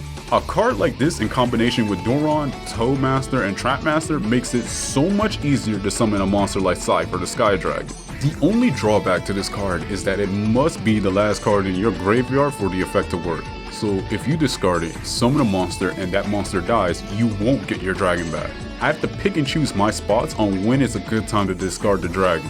This dragon alone made such a huge difference to my deck because when I tried my hand at the Penguin again, I ran through him like butter. And voila, my reward was Nightmare Penguin. This card also adds so much power to my deck since I have a few water monsters that could benefit off its effect. After all that hoopla, Taya is finally able to say what her fortune was. Apparently, she was to have the worst luck with men today, and it seems Bones was right on the money with that. This whole event is strange and predatory as fuck if you start to think too deep on it. With these new cards in my deck, along with a few subtle changes, I was able to go back to the Guardian and beat the brakes off of him. I get the item from him and we get a vision from Merrick. He says that he's living a new life in Egypt and that he'll probably see whoever's seeing this vision pretty soon. Sup everybody, this is Gameboylad and thank you so much for watching the video so far. This is usually the point that someone has a sponsor to shill. However, I don't have a sponsor, so I'm just gonna shill myself and my socials, starting with Patreon. Having something like this open makes it easier for me to justify the amount of time that I put into making these videos. No pressure though. I think watching, liking, subbing, commenting on my videos is more than enough already. But if you want to support a little bit more, the window's open. Second thing I want to show is my Twitch channel. I've been streaming on Twitch since 2020, way before I decided to start making YouTube videos. We have a nice community over there and I play a variety of games on stream. I played all the Final Fantasy games, I played all the Pokemon games and Nuzlocke them, I played majority of the Mega Man X games, I played a majority of the Castlevania games, I played a huge majority of the Dark Souls games, I play a multitude of games on my Twitch channel, and it's pretty fun over there. We recently hit a sub goal on the Twitch channel. It was for me to have a horror week. I played a bunch of horror games throughout the week. I hate horror games, but my community loves when I play games like that. So we had a great time. You should hop on over in there. The community's chill, they're fun, everyone's open arms. It's all good in there. Please not Charizard. This fucking game, dog. Hey, shit. There's another. Ain't no way. Yo, why was that dog eating my ass like that? Woo! What? Third thing I want to show is the Discord server. Now most of the people in the Discord server are from my Twitch channel, but we recently got some people from the YouTube side of things as well. It's at its livest when I have Discord nights. That's when we all get together in the voice channel and we start playing video games with each other, such as Mario Party and Smash Bros. We've also watched movies as well, such as Sonic the Hedgehog, Who Framed Roger Rabbit, Monkey Shines. That was a good one. Last thing I'm gonna show is my Twitter. I mostly shit post on there and announce new projects that I'm working on. I don't do it as often as I used to, mostly because I'm pretty busy most of the time. And that's it for the most part. That's all I gotta show. I'm just showing myself, you know what I mean? Again, thank you so much for taking the time to watch the videos on my channel. It means a lot to me. I never even thought that I would even get this far this soon, for the most part. I wasn't expecting numbers like this until shit, a year into this. So thank you so much. It means a lot to me, and enjoy the rest of the video. Go to Ishizu and she says the next island's on the islands, but we have to hurry. More earthquakes tend to happen, which means that Reshef might be awakening soon. On the island you see Mako, and it's here that I decided to do a little bit more grinding. Not because I felt like the game was getting too hard or anything, it was just mostly for water cards. I have an affinity towards water cards in most of these Yu-Gi-Oh games most of the time. I have very good memories of playing past Yu-Gi-Oh games and beating them with just water cards. Now first of all, his deck has a huge amount of water monsters, and because his starting field is Umi, his cards can average around 1500. Now because they're water cards, you can run through most of his deck with just a thunder card. However, he has a few monsters with different attributes that could beat over your thunder types. I only had about 5 or 6 thunder cards and they were around 500 to 700 attack. With that amount of thunder cards, I had to be really lucky to draw into them half the time. He has a bunch of problematic cards too that make the grind annoying. First is Beast King of the Swamp. On the turn that is summoned, he could decide to destroy every monster on the field. It's also an Earth type, so he can run over your thunder cards with ease. Karyushin is a 5-star card that could change the board right back to Umi if he had the right idea to change the field type to something else. Fortunately, he only has 1 copy of it, so it could be worth changing the field type to something else without much risk. He also has 1 copy of Amphibian Beast, which can reach over 3000 attack power. Once its attack gets that high, you can't get rid of it with acid. The worst of it all is Torrential Tribute. I despise dueling Mako in most Yu-Gi-Oh games because he always is the first person to start throwing around Torrential Tribute. This card doesn't even do what it does in the official game. In the official game, it destroys everything. In this game, it only destroys your monsters. It's like a weird version of Mirror Force. Now, he only has 1 copy of it, but somehow he had it in every duel I dueled, so I doubt he only has 1 copy of this. But whatever the FAQ says, I just have to go with that. Now, I duel Mako for about an hour on turbo speed. I didn't get much in terms of levels or deck cost. Your deck cost only goes up by 1 with him, so I was not getting anywhere with that. And your duelist level at this point in the game doesn't automatically go up after 1 duel. However, what's worth all this time is the cash you get from this. Mako himself gives you an okay amount, but his cards fetch for a very good price. If you sell off his Fortress well, you get back nearly 3k with ease. Other cards also net you a good chunk, like Amphibian Beast. There's not much use in keeping these cards cause look at the fucking deck cost. I can't even entertain having this card in my deck until the post game. So after all that, now it's time to update you on what the deck looks like now. Sliver is in it because if I summon it, it's an instant win. DD Dragon for reasons I explained earlier. Ancient Lamp, which is a card that can summon a copy of Lajin out of thin air for free. Wait, technically it's coming out of a lamp and not thin air. Lajin saved me so much in the mid game just by being 1800 alone. And when the rare hunters popped up, the value of Lajin went to the moon. Fiend's Hand is in the deck to get rid of problem cards. Although if you're playing this game and you're using passwords, you might as well get copies of Beckon over Fiend's Hand. For some reason, they just didn't have more Beckons in the shop in my playthrough, so I was down bad for card removal. 2 copies of Doron, which made it much easier to summon cards like Mirage Knight and Slifer, and 3 copies of Trapmaster, which made it really easy to get rid of problem cards. I have Mirage Knight in the deck still for pure advantage if you summon it. Another new card in my deck is Mammoth Graveyard, which is probably one of the best cards you can have in this game. Just by being face up on the field, it nerfs all your opponent's monsters by 500 attack power. Most duelists, even up until the late game, don't have cards that could beat Mammoth Graveyard like that. The game only sold 1 copy though, so you should probably use passwords to get more. I got 3 copies of Karyushin. Since it could change the board to Umi, it's technically a monster that's at 2300 most of the time. Keep in mind, I must give up attacking the turn I use the effect. With this boost though, my Toadmasters and Frog Summon by get a massive power boost. Revival Gem is probably one of the best cards I could use in tandem with this card. It clones itself in the game just like in Sacred Cards. However, now that I have the Sea Serpent, I can have a 1950 attack monster to clone itself. And with Nightmare Penguin, the power of my deck can finally outpace the litany of bullshit decks that are about to come up soon. My spells and traps didn't change too much though. I mostly added extra copies of powerful magic and traps that I either bought from the shop or won in a duel. So the deck is looking pretty tight right now. Up the way, we spot Evil and he's just hanging around. He's looking for some rare insects. He's not bothering anybody, but I still go to challenge him just to test out the new deck. And I slapped the dog shit out of him. I beat him so bad, it's not even worth mentioning what his deck even is. For now.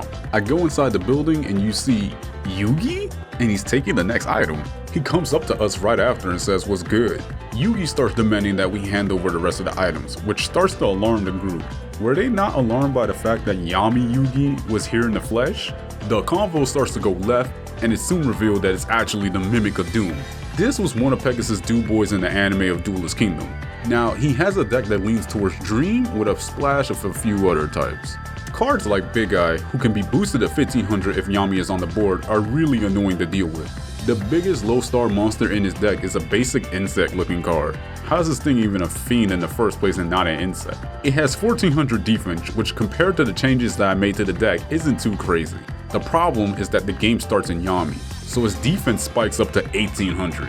Even with the Mammoth, his defense only goes down to 1300. Not to mention that it's a dream card too, so it actually beats my Mammoth. With cards like this and various other cards that are hard for me to get over at times, he can get enough to summon Talons or Soul Eater. Two huge beat sticks that jump up to having 2500 attack if Yami's still up. I lost 2 games to this guy because of those cards. The truth of the matter is that even with the changes I made to the deck, there will be times that my hand will be okay while their hand will have consistent beat sticks. Okay hands are not good enough half the time. You gotta have a good hand just to keep up. On the third game, I was able to sweep things under the rug with my Sea Serpent changing the field to Umi, and my Revival Jam started cleaning up the shop. With this win, we get the second to last item and another message from Shoddy. He declares that we must save Pegasus from being mind controlled by Reshef. We go back to Ishizu expecting the news on where the next item can be, but something crazy happened. My Slifer turned into stone, and I didn't even get Raw back. Apparently Reshef pulled some last minute trick, but it doesn't clearly say what it was. Not knowing what's really going on, Ishizu recommends that we start the train while she tries to figure out what the hell's going on. I headed over to the car shop and I spot Duke and Serenity chopping it up. Joey asks where Tristan was, but Duke starts to be hesitant on where he is. Apparently earlier they saw a robot monkey leave the shop, and the monkey acted like Tristan. Because Tristan was a monkey in the virtual world, they concluded that Reshef's influence may have turned him back into a monkey. Bro, what are you talking about, man? It seems like the most likely place for a monkey to be is the islands. Now, this is a side quest that's another part of the Tristan Deuce side quest that I did earlier in the game. When I was a teen, I was stuck on this quest for entire weeks, damn near a month. This part is a true sign of whether you can handle the rest of the game or not. So this is how it works. When you get to the island, there are several monkeys just hooting and hollering all over the place. As soon as you walk in on their parade, one of them gets mad at you and begins to duel. After the duel, you and the party are stumped on being able to tell the difference between Tristan and the others. Joey gets the bright idea that since they are dueling monkeys, the worst one has to be Tristan. To think that Kaiba calls Joey the dog and the monkey for being buns at dueling, when really Tristan deserves all that slander. Now, the monkey that walked away from the situation is obviously Tristan. You don't have to duel every monkey to get to him. So how did I struggle on this quest? I only struggled because of my pride. I was so pissed at the fact that I couldn't beat these goddamn monkeys, I didn't even care about finishing it. Even at the time, my thought process about this was that if I can't beat the monkeys, how am I supposed to beat this game? Spoilers, I never beat this game as a teenager. So what's so swole about the monkeys' deck? For starters, they have 3 of every attribute in the game, meaning depending on their hand, they can have an answer to a variety of monster cards in this game. With the game starting in 4, some of the bigger cards can reach potentially 1500. They don't have any monsters to tribute summon, so you don't gotta worry about anything with 2000 attack or higher. But with the range of elements, they don't even need that. And when you factor in the magic and trap cards they have, just be thankful they don't have a random summon skull coming at you. They all have the same deck, but different set of magic and trap cards. One of them is easier than the other 2 because it only has cards that could burn for life point damage. Both other monkeys focus on card destruction. The Magic Monkey has Raigeki, Dark Hole, Heavy Storm, and Final Destination. All these cards can wipe your board, the ass, and the Final Destination can wipe your hand. The Trap Monkey has trap cards that remove your monsters, these being Widespread Ruin, Acid Trap Hole, Bear Trap, and Invisible Wire. Not as devastating as the Magical Monkey, but it's just as annoying. As a teenager, I had to save scum my ass off just to beat these monkeys. Hours and hours of save scumming. It wasn't even worth doing all that because I struggled with the rest of the game past that point, and then I just quit. The other reason I didn't mind losing back in the day to the monkeys was because of the music. This is the only time you can hear this song that's playing. There is a duelist in this game that has the song playing when you play them, but they're so weak it doesn't feel the same. Music hits different when you hear it while doing a challenge. The song is hard to find on YouTube too. Whoever uploaded the whole OST just vanished in thin air, which is lame as fuck. However, I want to take this time to shout out the channels that's been dead for 10 years plus, but they still keep the music up. True pillars of the community. Anyways, I beat the 2 monkeys, however I had troubles with the Trap Monkey. I got Nightmare Penguin on the board, but it died to a trap soon after. From there, the duel started to go downhill. In the nick of time, I drew an Ancient Lamp, which gave me a chance to summon La Jin. However, I couldn't even draw another monster to close out the game. Because of that, they drew a card they needed to kill La Jin, and I tried to stay in the game with Final Destination, but it wasn't enough. They just had to get one game off me for old time's sake, huh? I stepped on the monkey right after that and went ahead to finish the side quest. We get Tristan back to Domino, and they try to figure out what to do next. Grandpa comes outside and he notices the robot monkey. When Yugi tried to tell Grandpa it was Tristan, Grandpa basically says, "The fuck is you talking about?" It turns out that monkey is a product that Grandpa was selling in his shop, and it ran off at the right time when Tristan went missing. And right on time for the gag, Tristan just comes right in. Apparently this stoner over here got munchies and he just bounced to get some food. After all that grinding and the side quest, my duelist level is now 207 and my capacity is 2005. These stats, I was able to buy one of the best cards in the game, Dark Flare Knight. Since the shop has 2 copies, that means the game is selling 1 copy because of my progress. The other one is the one I use a password for. I mentioned way in the beginning of this video that I had to use a password for the night just in case that the grinding wasn't enough. But now that the game is finally selling one, don't mind if I do. Now this game has a limit on how many cards you can have for certain cards. For example, you can only have 1 copy of Pot of Greed, Harpy's Feather Duster, and so on. In this game, you can only have 1 copy of this card. This card is that fucking good. Now in the official game, this card is hot ass. You needed to fuse Dark Magician and the Flame Swordsman with Polymerization.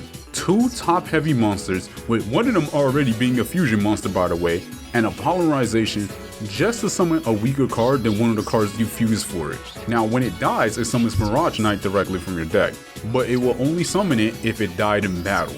So if it dies to a trap card, for example, you don't get the effect. Early Yu-Gi-Oh card design is absolute dog shit, holy shit. I felt like I had to explain this because most people who played the official game know how bad this card is. So imagine my surprise at how busted it is in this game. This card alone can carry you through the majority of the game. First off, it's not a fusion card in this game. Fusion is not a mechanic at all in Sacred Cards or this game, which is extremely lame and weird design. Most of the Yu-Gi-Oh games at this point that didn't follow the rules usually had that kind of fusion mechanic thing going on where that you could fuse 2 cards in your hand together without polymerization. I have no idea why Sacred Cards in this game doesn't have that kind of thing going on. Second, it's a 6-star monster with 22 attack. That alone is already pretty good. It's a fire card as well, so you don't have to worry about it dying to type advantage too often. A lot of opponents don't really have water monsters like that. The best part though is the effect. Whenever this card hits the graveyard, no matter how it got there, you can summon Mirage Knight out of thin air for free. This effect reads like a modern Yu-Gi-Oh card. It might be low-key a Burning Abyss card. Now the easiest way to get this effect is by discarding it. However, I think this card best shines when you use it to bait traps. You can bait out a trap by swinging with this card and letting it die. Then you get to summon Mirage Knight and swing with Mirage Knight with no traps to worry about. And after that, you get 2 beat sticks for free. The amount of card advantage you can generate with this card alone is absolutely insane. This card though only has 1 weakness, and that weakness makes it so that you can't use it whenever you want. However, I can't really speak on this weakness until the end game. So after adding the knight to my deck, I go back to Ishizu. Apparently we came back right on time. She says that the only way to restore the gods now is by having all the items. Thought that was always the only way. What? The real issue at hand right now is to find Kaiba. Since Raw and Slifer lost their power, Obelisk probably lost power too. We can't restore the power of the gods if we don't have all the items and the god cards in one place to restore their power. So I set out to find Kaiba and he's just chilling at Kaiba Corp. He knows exactly why we're here and he says he doesn't believe in that magic shit. Instead of going back to Ishizu to find out what's going on, he'd rather just go out and find out himself. This "I don't believe in that magic shit" is coming from the guy that built a machine that sent him straight to the afterlife, by the way. We leave Kaiba Corp and we spot a rare hunter harassing a bot. You gotta duel him to get him off the bot. This was the first duel I got to taste the power of the night, and holy shit, this is overwhelming. After beating a rare hunter, he says that it doesn't matter that I beat him because the ghouls are swarming the city like cockroaches. From now on, the whole city is infested with rare hunters. Even if you beat them all, they come right back. Now the cool part about this to me is that unlike the last game, most of the hunters in this game have a theme around their deck. In the last game, they practically all had the same deck.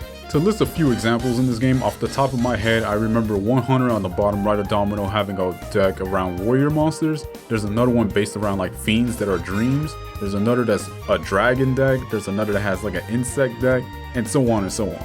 I won't get into the specifics, but just know that most of them are pretty fun to duel, especially since the rewards from them are really decent. Good equip spells, monsters, traps can be given from these guys as a reward. Since my deck was good enough, I grinded here for a good chunk of time just for the fuck of it. With the way I've spoken about this game so far, you would think that this is a 5-star Yu-Gi-Oh game, but the reality is that this game only feels playable if you grind at a certain point in this game, and sometimes multiple points in this game. Most of the fun that I'm having from dueling the ghouls would not be possible without the grind that I had to do at the start. And mind you, that grind is only possible because I played on my uncle's GBA. I can't really see myself as a teenager taking hours out of my day-to-day life just to grind in this game. Obviously, I played other games where you have to grind, but in those games you didn't have to grind to progress, you just did it just to have a safety net under you. With these thoughts in mind, I started to think to myself, how do speedrunners even play this game?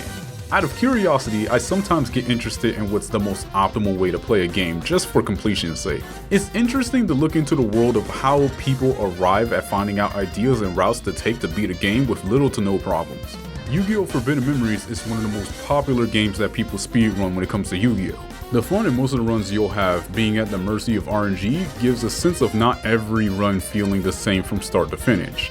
Now, if you know anything about that game, you know eventually the run becomes about making a specific fusion, who I will not name for future project reasons, but the route to get to that point of making that monster never feels the same. With a game like this, and with how popular Forbidden Memory speedrunning is, you would think a lot of people would try to speedrun Reshef. Both games are known for being incredibly difficult, with a lot of it boiling down to having good or bad RNG. But to my surprise, not many ran this game. In fact, I only saw 7 attempts made at the time, and only 2 of them are any percent runs that are completed. One of them being a Japanese player who completed the game in 8 hours, and the other being an American player, I can assume, that beat the game in 2 hours and a half. Now, if you're wondering why you can't find any runs on YouTube just by searching for it, it's because one of these runs is unlisted. The other probably just has problems popping up because of the language barrier and algorithm magic. So what gives? See, a lot of people had and grew up with Forbidden Memories back then. The game is recorded to have sold over 2 million copies. So a lot of nostalgia is involved when people decide to run the game. I couldn't find much info on the sales on Reshef with a Google search alone. Even their wiki articles don't even mention it. So I think it's safe to assume at best it probably sold 200k copies in the US, and that's being nice. What I'm painting here is the fact that a lot of Yu-Gi-Oh fans back then were probably not aware this game even existed or had no interest in it. There wasn't much promotion on this game back then as far as I remember. I knew Sacred Cards existed, but I didn't know Reshef was a sequel until my late teens. Another thing that probably adds to the reason why people don't run this game is the way that the routes work. See, with Forbidden Memories, you're at the mercy of chance no matter what, and there's not that many ways to exploit the game to get around that. However, in this game, you can manipulate the game's RNG. See, you can fix your hands depending on what actions you take and what cards you put in your deck. Now, I have no idea how people figured out what cards and actions are needed to get the best results. The guide itself doesn't really explain how this works, and the only way I was able to get any kind of info on this was because of the comments on the videos. I wish I could reach out to the person who ran this game, but they don't have any socials to contact them over DMs. So the speedrun for this game is solved pretty much, which doesn't make it feel exciting to watch an optimal run, with the nature of the fact that the RNG is not really doing its job and it's hard to judge a no RNG manipulation category with how it works in this game. Now let me get back to talking about this game. On the way back home, you see Esperoba getting his back blown out by Seeker. We gotta run over and help him deal with the hunters. Seeker is a victim of the game's AI. He has an illegal Exodia deck, 3 copies of each Exodia piece. You're usually only allowed 1 piece of Exodia. Even though he cheats, his deck is buns. Because the AI doesn't really prioritize Exodia as a win condition, it will often play the parts to protect itself or attack. Unfortunately, I forgot to start recording when I started the duel with him, and by the time I did, it was already over because his AI was so dog shit. Just look at my end board. The guy doesn't give a shit about the laws. As long as the rest of the hunters are here and blocking the station, we can't do anything about anything. We start to speak to Esperoba. He starts to do the psychic charade, much to the confusion of the characters, but soon confirms that it's not real, it's just a force of habit. He tells us that Ishizu actually got kidnapped. Him and Kaiba were chasing after the hunters that kidnapped her, but he couldn't stay with Kaiba due to his brothers being attacked by the ghouls. He explains that they went to the exhibit, but again, the exhibit is blocked off by the hunters. The only way to clear them out is to get outside help. So now we have to go around the whole world looking for the duelists we just met and convince them to join us. Bones was the first one I came across, and he was being harassed by a ghoul. Beat the ghoul and Bones agrees to help in Domino City. The next is Evil, who was almost tempted to join them, but he says he was just kidding. Pissed off, they naturally duel us. You have to choose between Loomis or Umbra to duel. Pick Loomis at first, and then I reset to duel Umbra to give you the full story.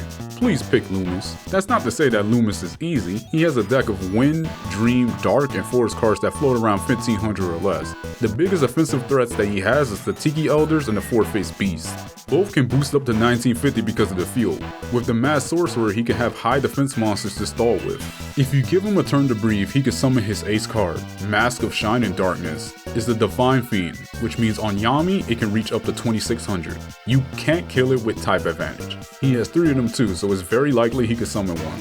With Summoner Traps to boot, you can expect a challenging duel. His weak point is the fact that most of the cards in his deck don't take advantage of the field boost. If you're lucky, he could just draw the cards that don't do much for him. When I dueled him, I overwhelmed him with my jams. He got a turn to summon the mask, but I had cards to pop it. Because his deck has a flaw and conflicts with Yami, for the sake of progression, it's better to duel Loomis. Now, Umbra is a whole different story. Like Loomis, he has 3 monsters that are problematic, but one of them can literally flip the entire duel on its head. He has a Mass Sorcerer as well, and monsters that are easier to summon because of it. Shining Abyss, which is a light fiend monster that can reach up to 2080, my guy needs 20 cents to be 2100. Now thankfully, my Trap Masters and Mammoth Graveyard are shadow monsters to handle the Abyss. The last monster is a monster that was a looming plague for the rest of the game, Nuvia the Wicked. This was one of those shitty 2000 beatstick monsters in the official card game. In the official card game, it has 2000 attack, but if you normal summon it, it simply died. You can get around this by setting it instead. However, its defense is absolute dog shit. Once you flip it face up, it loses attack for each monster your opponent controls. In this game, it has no effects. It's just 2000 attack, which by the way goes up to 2600 because of Yami. In my duel against Umbra, I had to fight for my fucking life because of these monsters. It started off so well with Jam and having my archers. He played the Abyss, swung into my archers, and unfortunately his attack was still 80 points higher than my Jams. I played back in the next turn and dragged that shit to the grave. I also drew Darkness Approaches to clone my Jams. 4 whole ass Jams. He plays 1 Nuvia and I'm in panic mode. I try to stall for a bit, drew my lamp at some point, summoned La Jin, I tried to fight back, but then he drew a dream card to kill La Jin. I played another Darkness Approaches to make more Jams just to stall.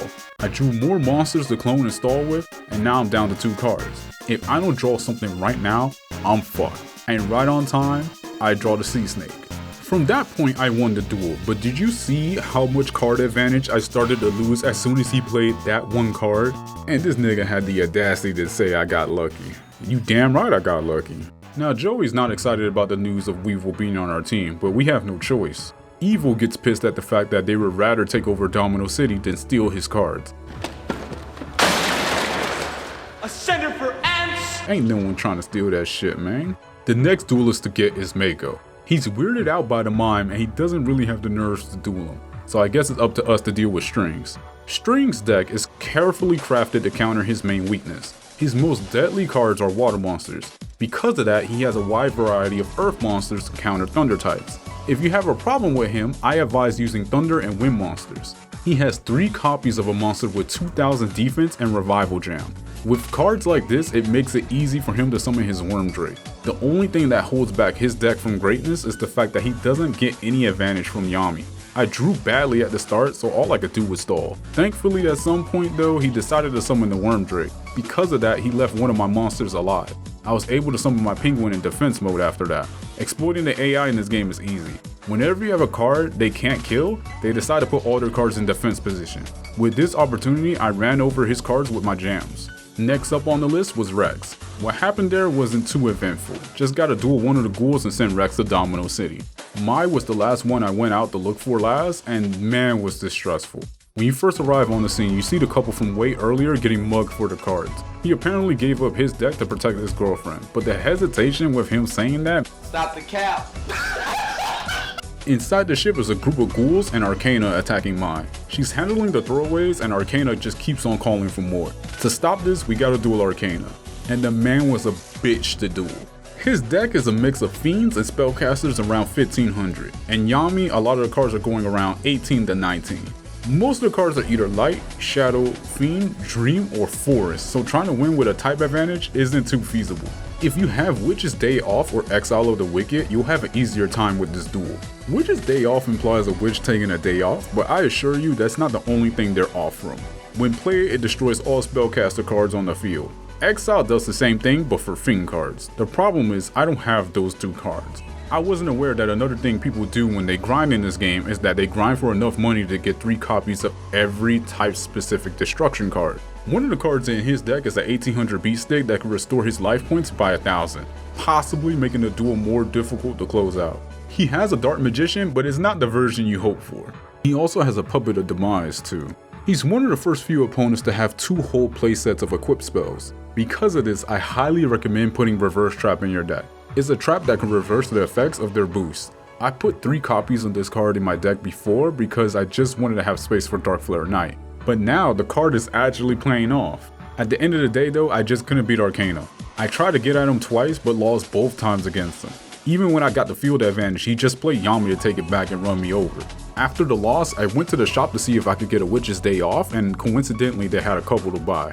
On the third duel, things went a lot smoother. I set Fiend's hand with not much intention of keeping it, and as luck would have it, he summoned a dream card and swung right at it. On the next turn, I was able to summon my snake and change the board to Umi. Soon after I got some steam, he plays Yami and he boosts his cards with a spell.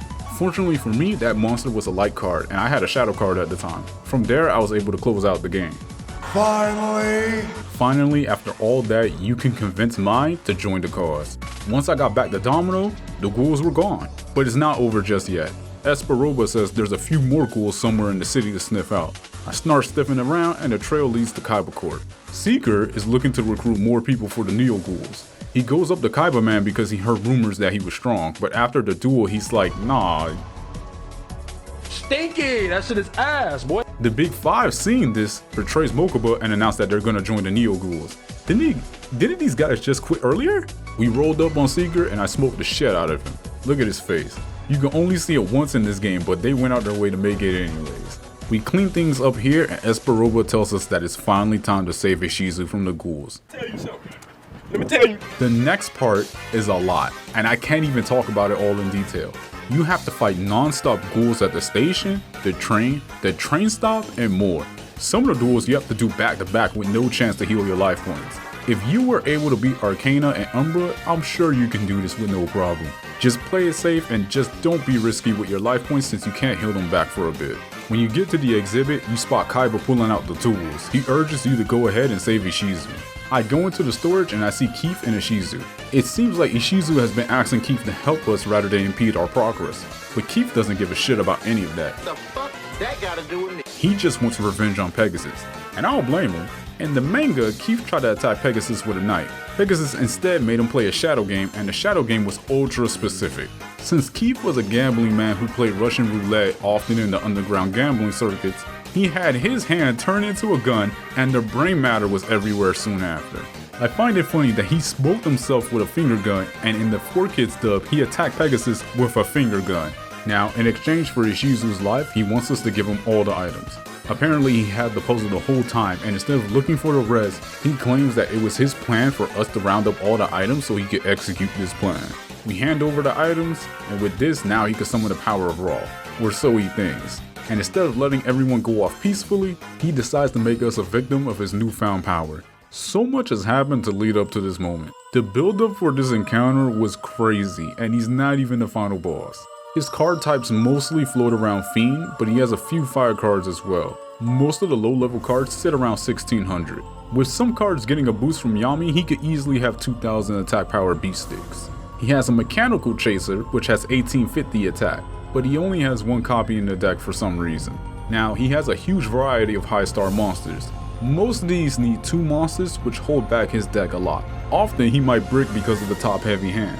The scariest monsters he could possibly summon are Machine King and Barrel Dragon. Machine King only needs 1 tribute. With its effect, it could boost itself to 2700. That's more attack than most 7-8 star monster cards in this game. Barrel Dragon needs 2 tributes, however it can destroy up to 3 cards instantly. Now you're probably thinking, with all these top heavy cards, how can he summon anything? Well, with cards like Invisible Wire, it could give him a turn to breathe by destroying your attacking monster, and he has 3 of these. He's the first opponent to have 3 copies of a good trap card like this. Machine Conversion Factory makes his smaller machines near 2000 attack power. Since you might not be able to answer to a monster with that much attack, they tend to linger on the board more often. But the 3 biggest cards that make it really easy for him is Monster Reborn, Brain Control, and Change of Heart. Now, I want you to think all the way back. Do you remember me mentioning a weakness for DD Dragon? For the rest of this game, that weakness has revealed its ugly head. Now, those 3 cards can take one of your monsters and make it theirs. With Reborn, they take your last monster in the graveyard, and the other 2 steal your monster from the board. Brain steals it for 1 turn, Change of Heart is forever. Now, let's say you discard the dragon. They can revive it with Reborn and it's theirs now. You thunder against me! Not only did you not get the effect, but if you kill it or they sacrifice it, it was the last monster in their graveyard now, so it comes back to their side of the field. The same logic goes for Brain Control and Change of Heart. You now must be very careful about when you want to summon this dragon, otherwise you're giving them a tool for your own demise. Now at this point you're probably wondering why I have not mentioned Ra. It's in his deck, but not in his prime form. It's still in spirit mode. Now apparently his AI is set to try and summon this card if he ever gets the chance to. I haven't seen this, but if he does it, he literally throws the game out the window. He would need 3 monsters to summon Ra, but spirit mode has 0 attack and 0 defense. Even though I had a rough start, I was able to take him out in the first game. His hand was too top heavy for his own good. As a kid, I struggled with him so much. It feels so good to put him down in one go. However, the more roadblocks I go over, the closer I get to the point that I gave up as a kid. We get the puzzle back and the Yugi's have a heartfelt reunion. Keith tries to get the items back by force, however, he didn't know the ancient text to have Ra obey him, which angers Ra. Ra passes judgment and solemns Keith. We save Ishizu right after that and take Ra from his hands. Something soon starts to gather around Keith though. It's Reshef's influence, and now he's gonna use Keith's body to forcibly take the puzzle from Yugi. In the process of the scuffle, it breaks into pieces and Keith is sent flying. Yugi tries to gather the pieces, but amidst the chaos, one of the Paradox brothers flies in from out of nowhere and steals the piece of the puzzle. I probably should use a different word than flies, because he backflips to the piece and backflips out of the room. Mind you, the entire time this happened, no one decided to do anything. Do you know how long it takes to cover that kind of distance with only backflips? These niggas good for absolutely nothing. Meanwhile outside, Kaiba cleared out all the ghouls, with Mokuba coming in to check on him. In this moment of reprieve, the other twin backflips to Mokuba and kidnaps him, with the younger twin coming out the storage. They tell him to come to the castle if he wants his brother back, and they ran off. Oh, so when you think someone pussy, you do all those backflips, but when it's Kaiba, you run? Aight. We come out the room hearing what happened and we plead with Kaiba to help us, but Kaiba's not trying to hear that shit, especially after seeing his brother become a live Amber Alert. He storms off screen while another man comes on screen. As much as we want to storm the castle, no one has any idea where it is. Well, Kaiba does since he found it on his own in the anime, but even though these guys been to Duelist Kingdom, they went on a boat and had no idea where it went. While trying to figure out what to do, one of the Guardians walk in and says that we are now worthy to see Paradox.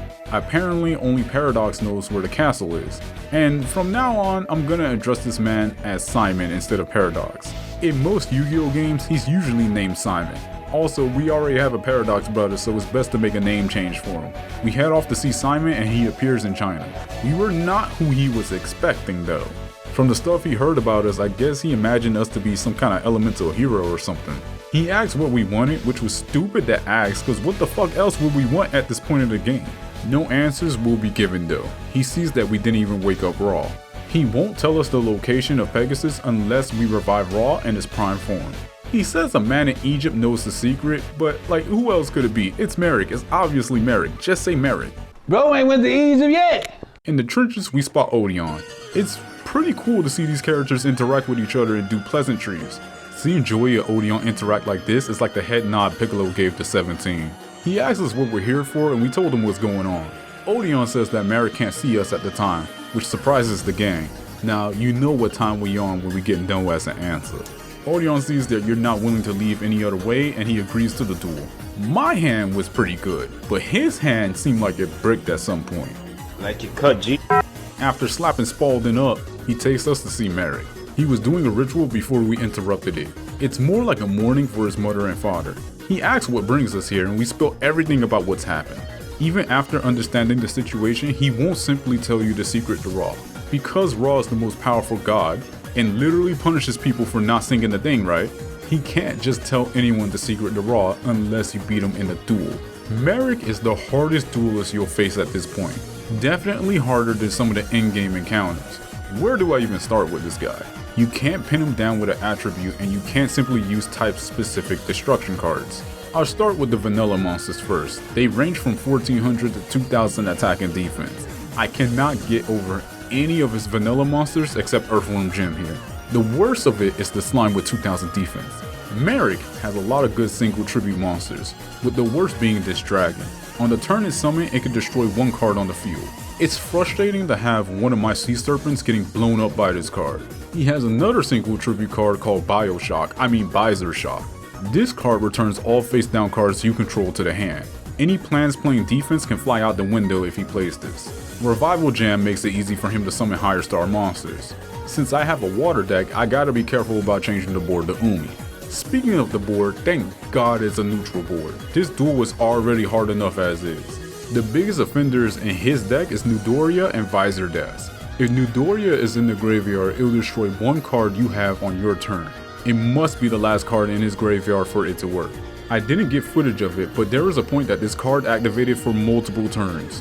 My cards kept getting popped every turn and I couldn't do anything about it. I thought that was how the card worked, but when I used it, it didn't do that at all. What's going on? Now Visor Death can make the game literally unwinnable at times. If it's face up during the next turn, my cards lose 500 attack and defense. By itself, it's not too threatening, but in combination with magic cards and trap cards that he has, the duel can spiral out of control. With 3 copies of Swords and Visor Deaths, I'm pretty sure you can see how Visor Deaths could get incredibly annoying. He has 3 copies of Monster Reborn. That can make you think twice about using DD Dragon and Dark Flare Knight. He has 1 copy of Circle, cause Visor Deaths wasn't enough, a Harpy's Feather Duster to wipe your traps, 2 Raigekis to wipe your monsters, 3 Widespread Ruins to spread your cheeks and ruin them, and the cherries on top are Pot of Greed and Soul of the Pure. Soul of the Pure recovers 2000 life points. He has 2 of these, so he can recover up to 4000 life points in total. Now, I usually don't point out recovery cards in the decks because it doesn't matter too much when they use it. The reason it's such a big deal here is because Merrick doesn't start with 8000 life points. He starts with 10,000. That's right. From now on, certain duelists will start with life point totals beyond 8,000. The game's just not gonna hide it anymore. It's cheating right before your very eyes. There's nothing you could do about it either. I lost to Merrick about a good 4 times before I finally got him on the 5th. When I was a teen, I was stuck on this for weeks. Merrick helps out and reawakens Ra. However, he informs us that this power of Ra is not its true power. To get the Phoenix mode, you must know another secret of Ra. Unfortunately, he doesn't know that secret. Only his darker half did, and that half of him is long gone. There is a way to obtain the secret in the game though. Now, I'm not gonna hold you, I looked up the password to get Phoenix mode. This game is about to start cheating like crazy and I need whatever I could get my hands on at this point. You simply use the password for the mode and return to Merrick. The problem is though, you can't get the mode until you see Simon again. I head over to China to see him and now he sees that you did the deed. However, nothing is ever simple in this game. Simon wants you to do one more trial before he tells you anything, and then he runs off. We run off to chase him, but a guardian appears to be in the way. Now, let me explain this whole section in detail. There are 5 guardians on the Wall of China. After you beat one, you must beat the next one right after. If you leave in the middle of this whole section, it resets and you have to do the guardians all over again. You gotta beat them back to back. The good news is that each one only starts with 3,000 life points. Whenever you beat one of these guys, they give you a specific card for the puzzle down the line. Now the Guardians all have similar decks but different strategies. However, they all share this one card revolution. This card burns you for 200 damage for each card in your hand. They have 3 copies of this card, so it's very possible to lose the burn damage during this quest. The first one focuses on high attack divine cards. He does this by using multiply on Kuribo. When they do this combo, every empty monster zone they control is filled with Kuribo. With this, he could summon something like Cosmo Queen for free. This is actually a decent strat you could do for yourself from the start of the game. Yugi drops Kuribos at that point in the game, and you could buy multiply a couple of times from the shop. It's 4,000 bucks, so you gotta grind for the money. The second Guardian has a deck that focuses on Time Wizard. Time Wizard can combo his effect to turn certain monsters into another monster. If used on Baby Dragon, it turns to Thousand Dragon. If used on Dark Magician, it turns into the Dark Sage. This is also another strategy you could use for yourself from the start of the game if you duel Joey to grind for the Baby Dragons. The third one doesn't have a clear strategy. I think he's supposed to be a water-based user, but he doesn't have Umi in his deck to help him boost out his water cards. The fourth one has a deck based around warriors, and the fifth one has a deck based around dragons. They both have field spells to boost their deck too. If you manage to beat them all, you finally catch up with Simon. But before anything else, you must solve his puzzle. Remember the cards I mentioned that you get for beating these guys? Simon will ask a series of questions related to the prize cards. If you answer any of the questions wrong, you must start the whole thing over. Answer them all right and you know what time it is. Simon's deck is filled with monsters in the 16-700 attack defense range. He has a variety of attributes, but thankfully he doesn't have thunder cards. If I can get my Sea Serpent on the board, his monsters can't stop it. The only monster to worry about in this position is Reflect Bounder. If you attack this card, you lose life points depending on the attack of your monster. If you happen to have a guard card on the field, it's very possible to lose just to this card alone. The biggest obstacle you must go around in this duel is the amount of life points you start with. I started my fight with a little over 5,000. The duel starts off pretty clean with me having La Jin and DD Dragon on the field. Things start to slowly go left though. Because of my Sea Serpent changing the board to Umi, one of his monsters also got a boost. It ran over my La Jin, which meant that I can't get my dragon back. Not the biggest deal, I drew the jam right after and the card advantage swung my way. Then he played a card that I dread so much. And right after that, he summons Reflect Bounder. Reflect Bounder has 1700 attack, so not only is it scary effect wise, it's damn near difficult for me to kill unless I had Umi. I only had a little less than 4,000 life points, so attacking this card is very risky. If I swing with what I have now, I'll lose half my life. I played Trapmaster to try and bait the Sea Serpent he stole, and it also covers the other possibility of him sacrificing his monsters for the Cosmo Queen I saw in his hand. But Lady Luck says no to my plans and he top decks Monster Reborn. With that, he summoned Cosmo Queen. And the card that died to my trap card was the Sea Snake. I could have put my jams in defense mode because I didn't want his weaker cards running over my jams. But I was slowly losing life to Cosmo Queen. With enough stalling, I drew a card that I need to Burn the witch! And from there, with a minor hiccup, I was able to win the whole thing. I can feel it now. I'm so close to the end. But can I finish this? I go to Ishizu to tell her that it's time to raid the castle and she comes along with us. Before heading off to the island, I went to Egypt first. It's time to pick up the best card in the game, Phoenix Mode. It's a Pyro Divine card with 4,000 attack and defense. And because it's a god card, it's immune to most card effects. So what makes this card so much better than any other god card or any card in this game period? If you discard this card, the Winged Dragon of Ra is summoned to the field immediately. What the? Oh shit. You get a 4K beat stick that's immune to anything your opponent does. Now, for most people, you need this card to get through the bullshit you endure on the island. Now, going to the island, we must take a cable car towards the castle. On the way to the castle, we're ambushed by watermelons? I have no idea what these things are. They don't appear to be human. Apparently, they're like some kind of weird homunculus made by Reshef. Each one has a different deck from another. The common thing amongst them is that they have low level cards that float around 1200 to 1500 attack. They all have Invisible Wire as their trap card as well. Their magic cards usually consist of swords and burn spells. Now, the difficulty in dueling these guys is that in most situations they pop up in, you must duel several of them back to back. The worst part is they all start with 10,000 life points. You must play perfectly for these sections of the game. Turns where I would usually take the damage to summon my dragon safely would now be riskier in the grand scheme of things. In the cable card, you battle 3 back to back. Once you get off the cable card, you're immediately confronted by Mimic and Pain. I only fought the Mimic, so I'll only speak on him. He uses a combo of Light and Dream cards. Half of them get a boost in Yami. From this point on, you should assume that every duelist has 3 copies of swords. I'm getting PTSD like flashbacks from Dark Duel stories. Now, the doll and the Mimic. Wait, I just realized the Mimic uses a chest Mimic. What the f? Bars, bro. That was ass! The point is, those cards are annoying to deal with when Yami is on the board. They easily reach over 2000 attack points. Wall of Illusion is a card that usually has 1850 defense. With Yami, its defense jumps to 2405. That's higher than most high star monsters. You gotta change the board as soon as you can to stand a chance. Otherwise, he'll summon talents and now you're dealing with a 2600 attack monster. Now, depending on how well you deal with the watermelons, your biggest worry might be the Tremendous Fire. It simply burns you for 1000 life points. He has 2 copies of this card, so if you made it out the cable card with only 2000 life points, you're living on a prayer. My duel with the Mimic went so smooth to the point with that I overkilled them with Raw.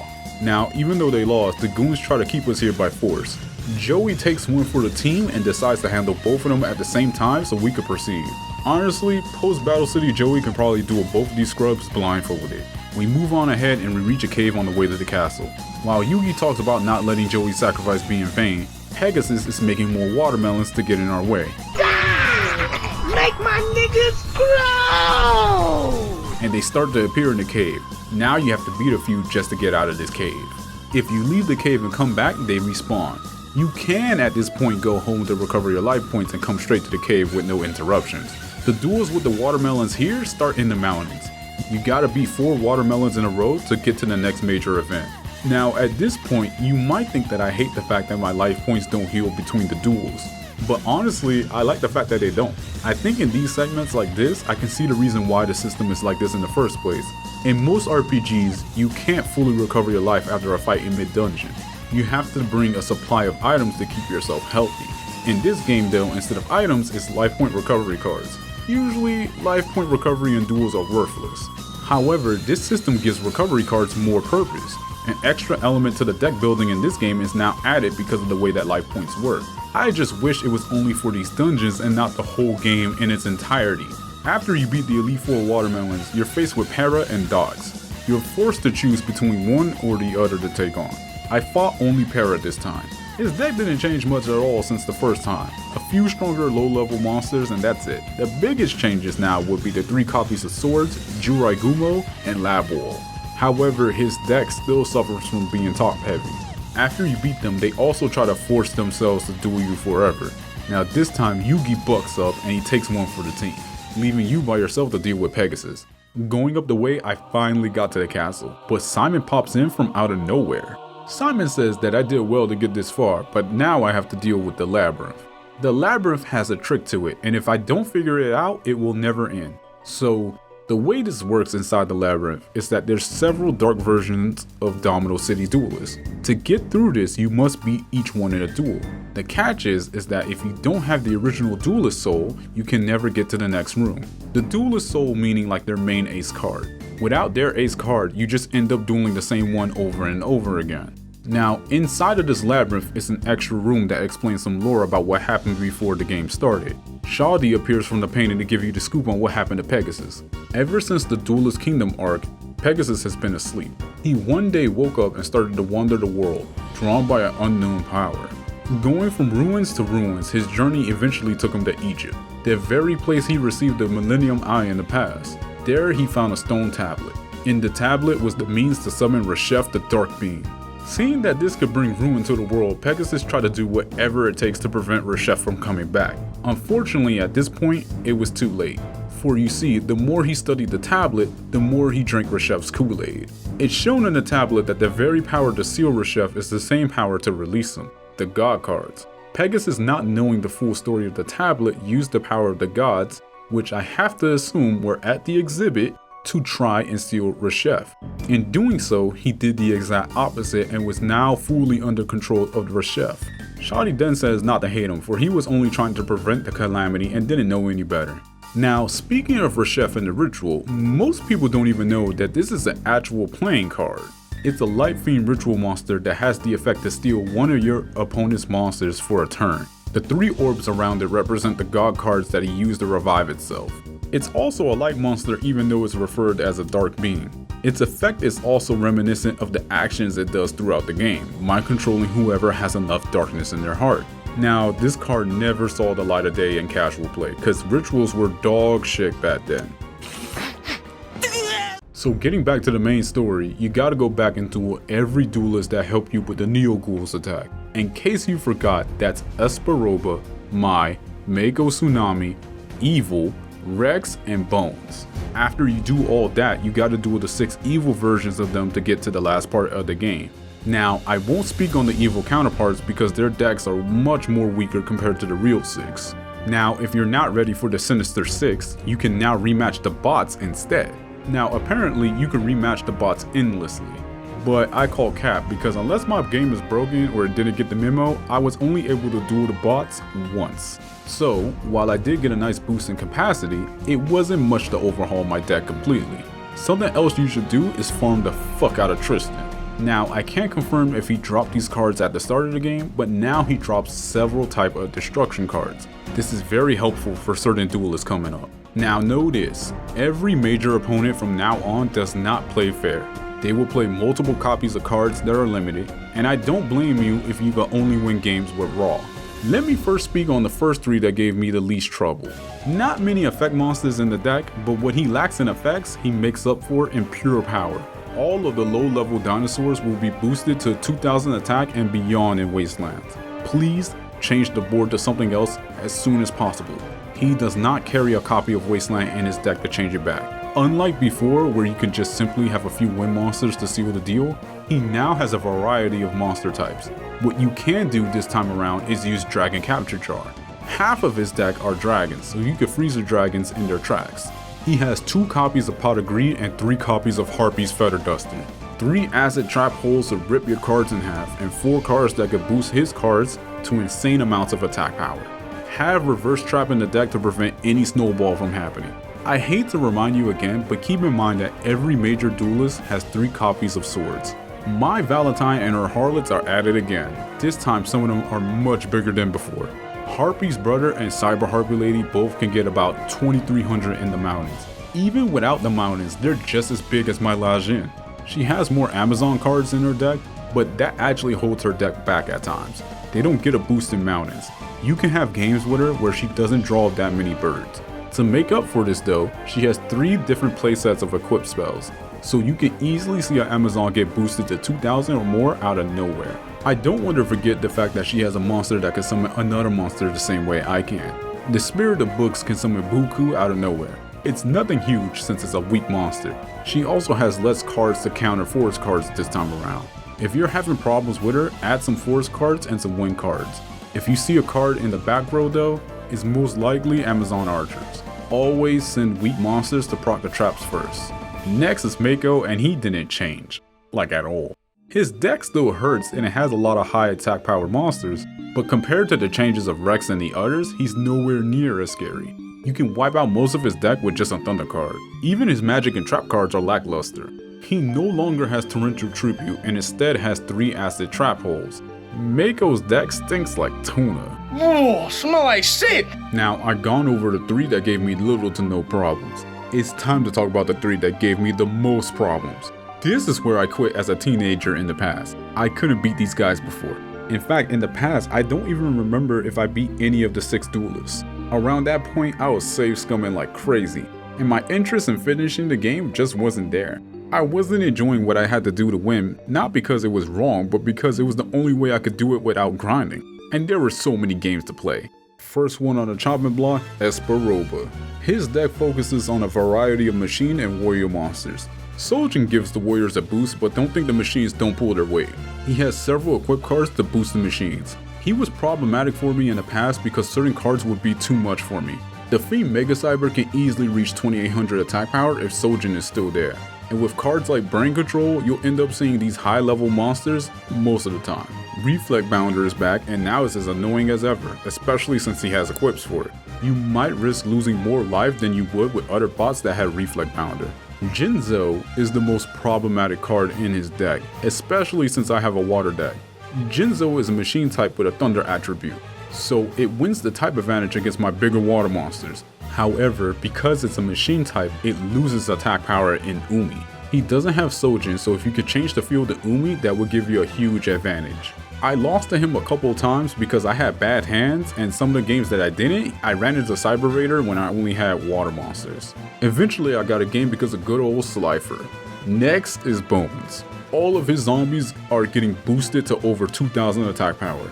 They're all fiends, so having light monsters can help a lot. The problem with that though is that he has shadow monsters and ancient lap for some reason, which summons La Jin to handle the light monsters. He has 3 copies of Fiend's Hand, so if you summon something big, don't expect it to stay for long. For most other opponents, changing the board will be good enough to bring the power down. Bones has the bright idea to have extra copies of Wasteland, so simply changing the board won't be enough at times. If you do change the board, take full advantage of it. He has 3 copies of Monster Reborn, so again it makes it really difficult to play the Dragon and Dark Flare Knight. I don't think I want Bones getting 4 monsters out of 1 card. After beating Bones, I got a copy of Vampire Lord.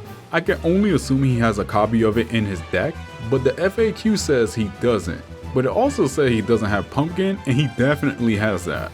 Now Vampire Lord is one of those cards most guides will say to get with the password ASAP. It has the same effect as DD Dragon. The clear difference though is the attack power. To be able to summon a 2k beat stick at the drop of a hat is valuable even for the endgame. The only drawback is that if they take it away from you, now you have to deal with it. Last but not least is Evil. Fuck this little shit. Now before I speak on him, you can wipe him out with just a fire monster. But at the time I was just too lazy to put one in my deck and I was pretty confident in my deck to take him down. Are those high top black forces? This nigga is crazy. You fucked up. Please don't be like me. Issue number 1, Parasite. If you kill this card, your card becomes an insect. With that in effect, he can activate Eradicating Aerosol to destroy your insect cards. Issue number 2, Pinch Hopper. This dumbass card has the effect to sacrifice itself for him to be able to summon any insect card for free from his hand. He will combo this card with cards such as Insect Queen and Ultimate Great Moth. Issue number 3 and the final nail in the coffin, Cocoon of Evolution. This card has 0 attack and 2000 defense, and with Forest it has 2600 defense. I can't run over this card at all, which is a huge problem because it has a hidden effect. Now the card shows that it's a vanilla monster. It does something when the turn comes back to them. If a turn passes and it's still on the field, it will turn into a moth, and when that happens, things might go downhill real fast. Evil is annoying because he's one of those opponents that make me feel like I'm playing a different game. I swear to God it was Forbidden Memories every time I dueled him. Slapping huge monsters on the board out of nowhere for nothing. After beating him, I can finally get to the end of the game. I never got this far before, so I have no idea what will go down. Not like I remember everything in this game beforehand anyways. In fact, I barely even remember who was in the game before I did this video. I played this game when I was 15. I've played so many games since then, there is no way I would remember anything in this game besides how difficult it is and where I had the problems. I'm able to close a page on a game that I never got to finish before. This shit is crazy. Now remember, I have to do the evil versions of all these characters. Besides them starting with 10,000 life points, there's not much to mention about these guys. Their decks are not as strong as the real characters. The castle itself is not too complicated to get through either. There's dead ends, but you don't get punished for going the wrong way. The final room has Kaiba dueling a watermelon. Kaiba sees we're here now and tells us we're too late. He's gonna beat Pegasus himself, and we won't be needed. But Ishizu catches up. I don't know how, didn't she have to fight all the watermelons too? She was a top 8 duelist, I think she was fine. Well, she comes up and tells Kaiba it's impossible to beat Reshef with just 1 god card. He insists though that his deck is perfect and that there's no way anyone can beat him. Right when he says that, Mokuba pulls up. Hey, but can he whoop me? Now Kaiba muttering and stuttering like a bitch. Mokuba starts to spout a whole bunch of stuff he heard from YouTube.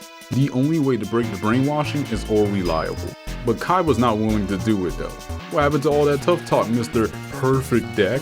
Ishizu and I decide to pick up Kaiba's slack. Mokuba says he doesn't care who he duels, as long as he gets a god card out of this.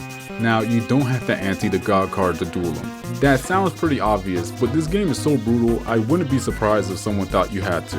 Mokuba's deck is just straight beat down. The cards in his deck range from 1500 to 1900 attack, and if Yami is on the board, the number boosts dramatically. Gemini Elf will be around 2400 attack, which is insane to think about and deal with on the first turn. I saw guides afterwards saying to use Dragon Capture Jar since he has a chunk of dragons. This is the worst advice I've ever read. He has cards with dragon in the name, but half of them are not even dragon types, so I don't even know what the fuck these guys are talking about. Even changing the board is not the best advice I can give because he has a monster of almost every type. The only board that he doesn't get a boost from is Wasteland. But in my situation, I can't really go for that. My deck revolves around Umi. The cards that get a boost from Umi in his deck is Immortal Thunder, Thunder Dragon, High Tide, and Aqua Dragon. And he has multiple copies of the low level cards.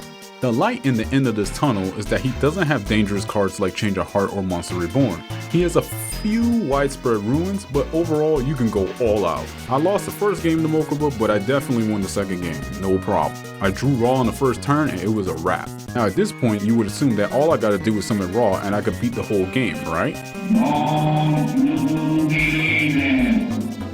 To an extent that's true, but you'll see that I either had the worst luck possible or the game is rigged. After that duel, Kaiba goes in to check on Mokuba. Mokuba assures him that he's okay for now, and Kaiba for the first time ever thanks us for that. That's weird. He acknowledges the fact that you should probably duel Pegasus as well. The only way I could beat Pegasus though is by having all the god card. He could just hand it over, but you're both duelists. There's only one way he would be willing to give up Obelisk. This is the duel that will prove if I'm truly the one to stop Reshef or not. And I'll tell you right here, right now, Kaiba is a fucking monster. I have no idea how I pulled a win out on the first try. Cause after I saw what was in his deck, it wasn't even like I beat the brakes off him. It was a close duel, but holy shit, it could have been so much worse. I'm convinced that if I dueled him 2 out of 3 times at the current power level that I had, there was no way I would win a match with him unless I got Raw. 3 Blade Knights. It's a beast deck that could boost itself to 2100 if he only has 1 card or less in his hand. The boost is situational, but it being at 1600 is already a problem. Invitation to the Dark Sleep. This shit does not even read as a monster name, what the fuck? It's a whole ass sentence. It can freeze your cards, leaving you with nothing to do next turn. Now, the way this reads is as if they stay frozen forever. I don't know if that's the case, but thankfully I didn't find out in game. 3 Vorse Raiders. Ever since playing Worldwide Edition, I can't escape this fucking card. It's just swole as shit. I pray for anyone trying to beat Kaiba with a warrior deck. Playing Sojin can legit make this duel impossible. Desferal Imp and Lord of D. Weird vanilla monsters, but he has coverage I guess. Ancient Lamps because you know my man has to summon the Great Lajin. But the worst of all the monster cards that can make this duel a nightmare are the XYZ cards. He has 3 of each of them and they all have a different attribute. The tank alone can body half my deck. Now by themselves, they're already a problem. But if you let him summon a second piece, you might be done. They can combine to make different Zords depending on which ones are present. Now in regular Yu-Gi-Oh, this shit is slow and garbage as fuck. But in this game where I could barely fight monsters that have 1000 attack, and everybody has 2 to 3 copies of swords, there's a high chance he could pull this off. Apparently though, if he summons the fusion this way, they won't have their effect, so they can't attack that turn, which is very reminiscent of Battle City rules. And that's just the low level monsters. If he manages to summon 3 monsters, he will summon either Obelisk or Blue Eyes White Dragon. If he summons Obelisk, then the duel is over. Even if you summon Raw, there is a high chance he will power up Obelisk with Mega Morph. He has Heavy Storm, Crush card, which can destroy all your monsters in an instant, and worst of all, Shadow Spell. This card decreases the attack of all your cards by 1,000.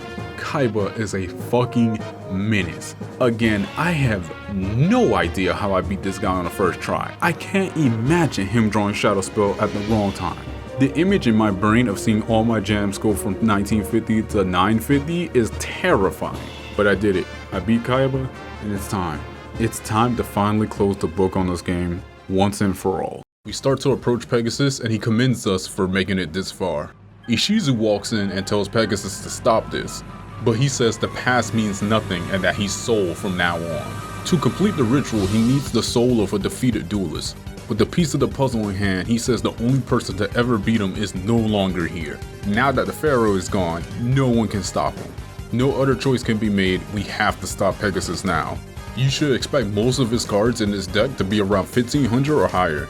They tend to usually lean towards 2000 since Yami is on the board. Now, Soul is mostly known for his Toon cards. He has a single copy of most of them except Mermaid. He has 3 copies of both the regular and the Toon version. Be mindful that the Toon version is a shadow card. Another thing that's a huge pain in the neck is the fact that Red Archery Girl has an effect in this game. It can nerf one of your cards by 500 attack points. And because she gets boosted in Yami, this card hard countered my strategy at times. If I have Umi on the board, any monster with 2300 or less attack power was now in kill range. The other Toon cards he has are pretty powerful too. Because of cards like Change of Heart, it makes it really easy for him to summon big Toons like Blue Eyes. The scariest Toons he has in this deck though are Dark Magician Girl and Summon Skull. Toon Dark Magician Girl can reach over 2500 in Yami. Toon Summon Skull can reach over 3000. Once it gets that high, you can no longer get rid of it with Acid Trap Hole. Now let me talk about the worst cards in this game. Thousand Eyes and Relinquish. First, Relinquish. It can steal one of your monsters and become that monster. It will copy the same stats and effects. Thousand Eyes does the same thing, but it will boost itself up by 1000 attack points. This is incredibly problematic. I cannot afford to summon Dimension Dragon, Vampire Lord, or Dark Flare Knight at any point half the time. He has 2 to 3 copies of cards that can steal your cards. Potentially 1/4 of his deck can actually make your cards his own. And because the Swords of Revealing Light, he is guaranteed to stall out the duel long enough to draw a majority of those cards. The only time I can play powerful cards is when I'm in a tight spot and I have no choice, which in the long run will only bring me a losing situation down the line, or I play them to secure a victory right at that moment. Now luckily he doesn't have Monster Reborn. Something I had to do to get around my vampire or dragon getting stolen is sacrificing them after attacking with them. That way on my turn it only comes back to me. I swing with them again and I sack them again. Couple problems with this though. One, it leaves me wide open for attacks. Now that may not be a big deal at the moment, but in the long run this fucks me over big time. You have to beat Soul and the final boss back to back. I could not afford to lose too much life to Soul. If I lost more than 3000, I just reset. So it's a viable strat, just not for the long term. The second problem was the traps. He has the iconic Dragon Capture Jar, so that locks my dragons in defense mode. This card can even stop Slifer from attacking, since it has a dragon type typing in this game. Now the dragon only has 1200 attack, but I have to do as much damage as I can, because Soul starts his life point count at 20,000. Misplay once, I might be fine. 2 misplays, I might as well reset. He has too much life and I can't afford to make many mistakes. Sometimes I can't even avoid the mistakes because of the other trap cards. Good old Torrential Tribute. It's the biggest piece of dog shit. Now because he has that much life, I can't just turtle on one monster reviving itself, especially if he's summoning monsters to defend and attack. I have to summon monsters. The problem is that when Torrential Tribute wipes the board, there's a high chance it gets rid of my safety net. Listen to this what if situation that happens when I have multiple cards on the board. If my vampire is on the rightmost slot of all the cards I have, it will come back next turn. If he's on the leftmost slot of all the cards, he won't come back. On the right, he's considered the last card hitting the graveyard. On the left, he's considered the first to hit the grave. Now thankfully, when you first summon a card, you can put it in any slot you want. However, when these cards revive themselves, the game puts them in the next empty slot from right to left. I had to play in ways where my safety net always comes back. A lot of times that meant taking more damage than I should, or doing less damage while also having less field advantage. If you play too passive, you give him a chance to draw cards he needs to stall you out, wipe your board, or steal your cards. Play too aggressive and you'll be giving Soul the tools to your own demise if you don't wrap things up real quick. The cherry on top of all of this is that he has 3 copies of Harpy's Feather Duster. Don't ever Never ever place more than 1 trap unless you can afford to risk it. There is a light at the end of the tunnel, however. I can set cards I don't need to bait out his dusters. The Spy makes the duel so much more manageable by negating the effects of his best monsters. Easily one of the best magic cards in the game and a must-have for the endgame. With cards like Witch Day Off and Exile of the Wicked, it made it much easier for me to wipe out his problem cards. The main objective I have to keep in mind though with these games is to not lose many life points. Even if I win the duel, if I only have 3,000 life points left, I might as well not even try the next part. When you beat Soul, he starts to come back to his senses.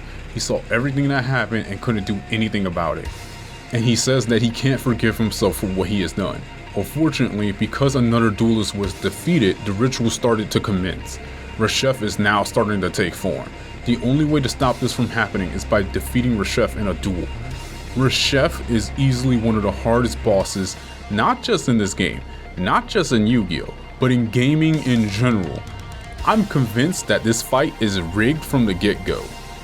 First off, he starts with 40,000 life points. God damn, that's a big bitch. You basically have to beat him 5 times before you win. And since you're coming off a duel with Soul, the end game has a total of 60,000 life points. Now you see why I say if I have 5,000 life points, I wouldn't even attempt dueling him. Wait, but don't you have Phoenix mode? Yeah, about that, I never drew it. I attempted this over 50 times and not once did I draw Raw in a timely fashion. I'm not joking when I say I think this game has something to prevent you from drawing Raw. I wasn't even able to draw the other 2 god cards often in these duels either. Oh man, I can't have shit in this house! Maybe my luck was just bad, who knows. Now to speak on his deck, he has multiple beat sticks. Vorse Raider being the staple beat stick in these games back to back. Everywhere I go, I see his face. Zombyro, which was one of the more annoying staples in the other games, is now in this game. But in this game, it has an entirely new effect. It nerfs itself by 500 attack points to pop 1 card on the field. Your best cards are in danger at any moment because of this card. Nuvia and Flash Assailant are 2 huge cards that can reach 2600 with Yami on the board. Please, you have to change the board to something else besides Yami or Sojin. He has no field spells to change it back, so you have no excuse not to do it. This should be your first priority whenever you duel this guy. Castle of Dark Illusion is easily one of his best monster cards. It will have 3200 defense if Yami is on the board.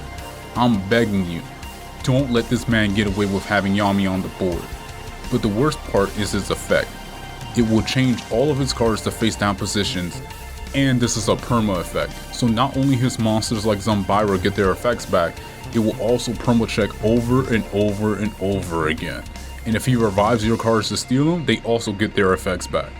Not a surprise he has both Monster Reborn and Change of Heart, huh? He often stole my vampires and dragons just by reviving them. He has multiple copies of Dusters, so no back row for you. 3 copies of Swords because I have all the time in the world, right? Mega Morphs to buff the cards he stole from me or his own. Tremendous Fire just to kill you off quickly if you barely manage to beat Soul. In fact, that card is the biggest reason why I didn't want to go into this duel with 5,000 life points or less. 3 Torrential Tributes to ruin any hope of you having a board. And the cherry on top to make this whole duel spiral out of control is his 3 copies of Pot of Greed. With the pot, he can turbo so many good cards into his hand for nothing. It's over. I can't deal with this. 25% of the time, I would just lose to Soul. 50% of the time, I would beat Soul only to lose to Reshef really fast. And another 24% of the time, I would get so close, but then the top decks happen and I lose almost instantly. But if you do the math, there's a chance. I added 2 to 3 copies of Unhappy Maiden and Thousand Eyes. They beat over his whole deck with type advantage. I have to use these cards because I can't use any card with that much attack power, otherwise he just pluses by stealing them. If he steals Unhappy Maiden, it doesn't matter to me, it has 0 attack power. This made it so I beat Soul so much more often and got close to beating Reshef multiple times. The problem now though was that because they had 0 attack power, a lot of the times I would lose a huge amount of life points after attacking with these cards. It's all or nothing at this point though. I'm over 50 tries in, and on this duel I was closer now more than ever. I managed to be in a position where I have the Sea Snake on the board. I set Thousand Eyes because I couldn't afford to use it as a bait since I drew another Thousand Eyes. And as luck would have it, he summoned Nuvia and swung right into a losing battle. He kills off my card later on though and plays Swords. I set a Maiden to bait his chaser and he fell right for it. I drew Dimension Dragon soon after, but decided to hold on to it in case something goes wrong. Reshef plays Flash and kills my Maiden off. I go for the bait again and set Thousand Eyes. Not only did I bait an attack, but Reshef used Reborn the Monsters to revive the Maiden. Fucking idiot. This is the one. I can feel it. I can now attack, but he has 2 set cards. Instead of summoning something, I swing to trigger the trap. Torrential Tribute. That's my cue to summon Lajin. Unfortunately, on his turn, he popped my Genie with Zombira. I sacked my lamp to summon my dragon and swung at his card, winning the type advantage. And on the turn after, I was able to get my vampire back on the field and I got my dragon back on the next turn. At one point, he had a card in the back row. I sacked my dragon first, just in case. It could be another trap, and if that's the case, my vampire will be the last card in the graveyard. I'm making all the right plays so far. I sack the vampire to avoid it getting stolen by a change of sack and soon summon my jams. Then change of sack activates soon after. Nah man, you're not getting your nasty hands on my vampire. And with Acid Trap Hole, I'll protect myself from my stolen cards. But then he sacks my jam and plays Megamorph to boost the card to 3100. My trap won't proc for cards above 3000. I kept my cool though because I had Exile of the Wicked in my hand the whole time. But now I have a new problem. I have no cards to just summon. I didn't want to use Dark Flare Knight so soon, and I only have 1900 life points left. I have to make a gamble and discard my vampire. Oh my god. And I'm off the hook. As time passes, he has 2 cards in the back row. If they're not traps, then they have to be Change of Heart. I summon my lamp to bait the sack and he bites, but he has Swords so I couldn't bite back. After the 3 turns, he plays another Swords and stalls for 3 turns again. But now I have a new problem. He has Slifer in his hand. Oh yeah, I didn't mention the fact that he actually has all 3 God cards in his deck. I can't let him summon Slifer. Not when I'm this close. I have 2 Beckons in the hand thankfully, so I could pop the card slowly with just this card. Mistakenly, I put more cards face down on the field and he used Harpy's Feather Duster to wipe them off. On the next turn though, I drew Spy and then I revealed his hand. They're huge. A little top heavy, are we? In the turns he stalled, he managed to change the board to Yami. Thankfully, I have Darkness Approaches to make my Sea Snake change it back. On the next turn, I finally drew Raw, and I only had 6 cards in my deck. At first, my heart dropped. Raw is weaker than Umi, landing at 2800. Reshef has almost 20,000 life points left. Can I kill him before I deck out? That was my first thought until I saw how many cards he had in his deck. Holy shit. I did it. I won. And by deck out of all things, it's over. It's finally over. And what do I get for all of this? 3 deck capacity and $2,500. A cutscene starts to play soon and it shows that even after winning the duel, Reshef still won't go down. Reshef is such a sore loser that he tries to mind control Pegasus one more time to keep himself here. Pegasus, realizing the trouble and chaos he caused, takes this moment to apologize for it all. And instead of letting Reshef control him, he tells us to seal him along with Reshef. His sins are too heavy to bear to continue living. Understanding his final request, we seal Reshef and Pegasus once and for all. In his final moments, he was glad he got to duel you. After all of that, the castle starts to rumble and break apart, so we had to run out of here. I find it charming that Ishizu falls over only for Kaiba to help her back up. A helicopter comes to get us out of here, and the game cuts to black. Then fades in, one of the most charming scenes you will ever see from a Yu-Gi-Oh game. The whole cast is out and about living their best lives. Mai is running away from Magnum and decides to run off to see someone. Maybe that's not her best life, but it gets better, trust me. Bones is helping out an old couple, but also decides to go out and see the same person Mai is going to see. Evil notices that the insects are back, which probably means that you beat Reshef. He wants to go see you, but he hesitates because he thinks he's too toxic. But he gives in by using the reason to see you is only because he wants to see how his card is doing. What a cope. Rex is spotted talking with his team and he starts to think about the meaning of friendship.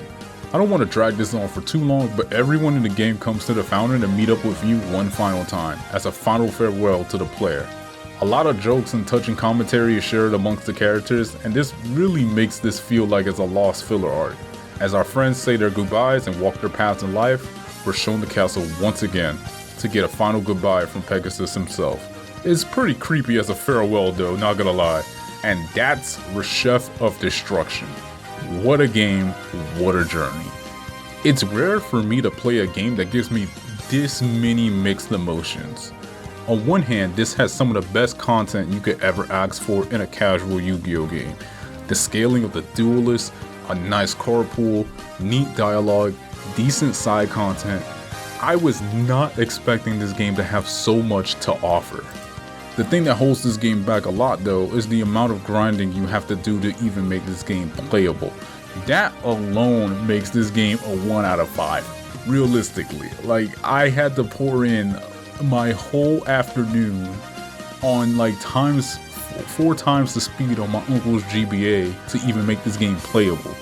I can't even imagine playing this on normal speed on something other than my uncle's GBA. In a way, I wish I'd tackled this game much later in my channel's life because I was completely unprepared to make a long form video about this game. I'm glad I'm finally done with this project though. Sorry for the month-and-a-half long drought of videos. Hope this makes up for it. I'm not sure what I'm going to be tackling next, but I'm only going to focus on games that I can make a 30-minute, 40-minute at most video out of. Until then, I'll see you guys next time.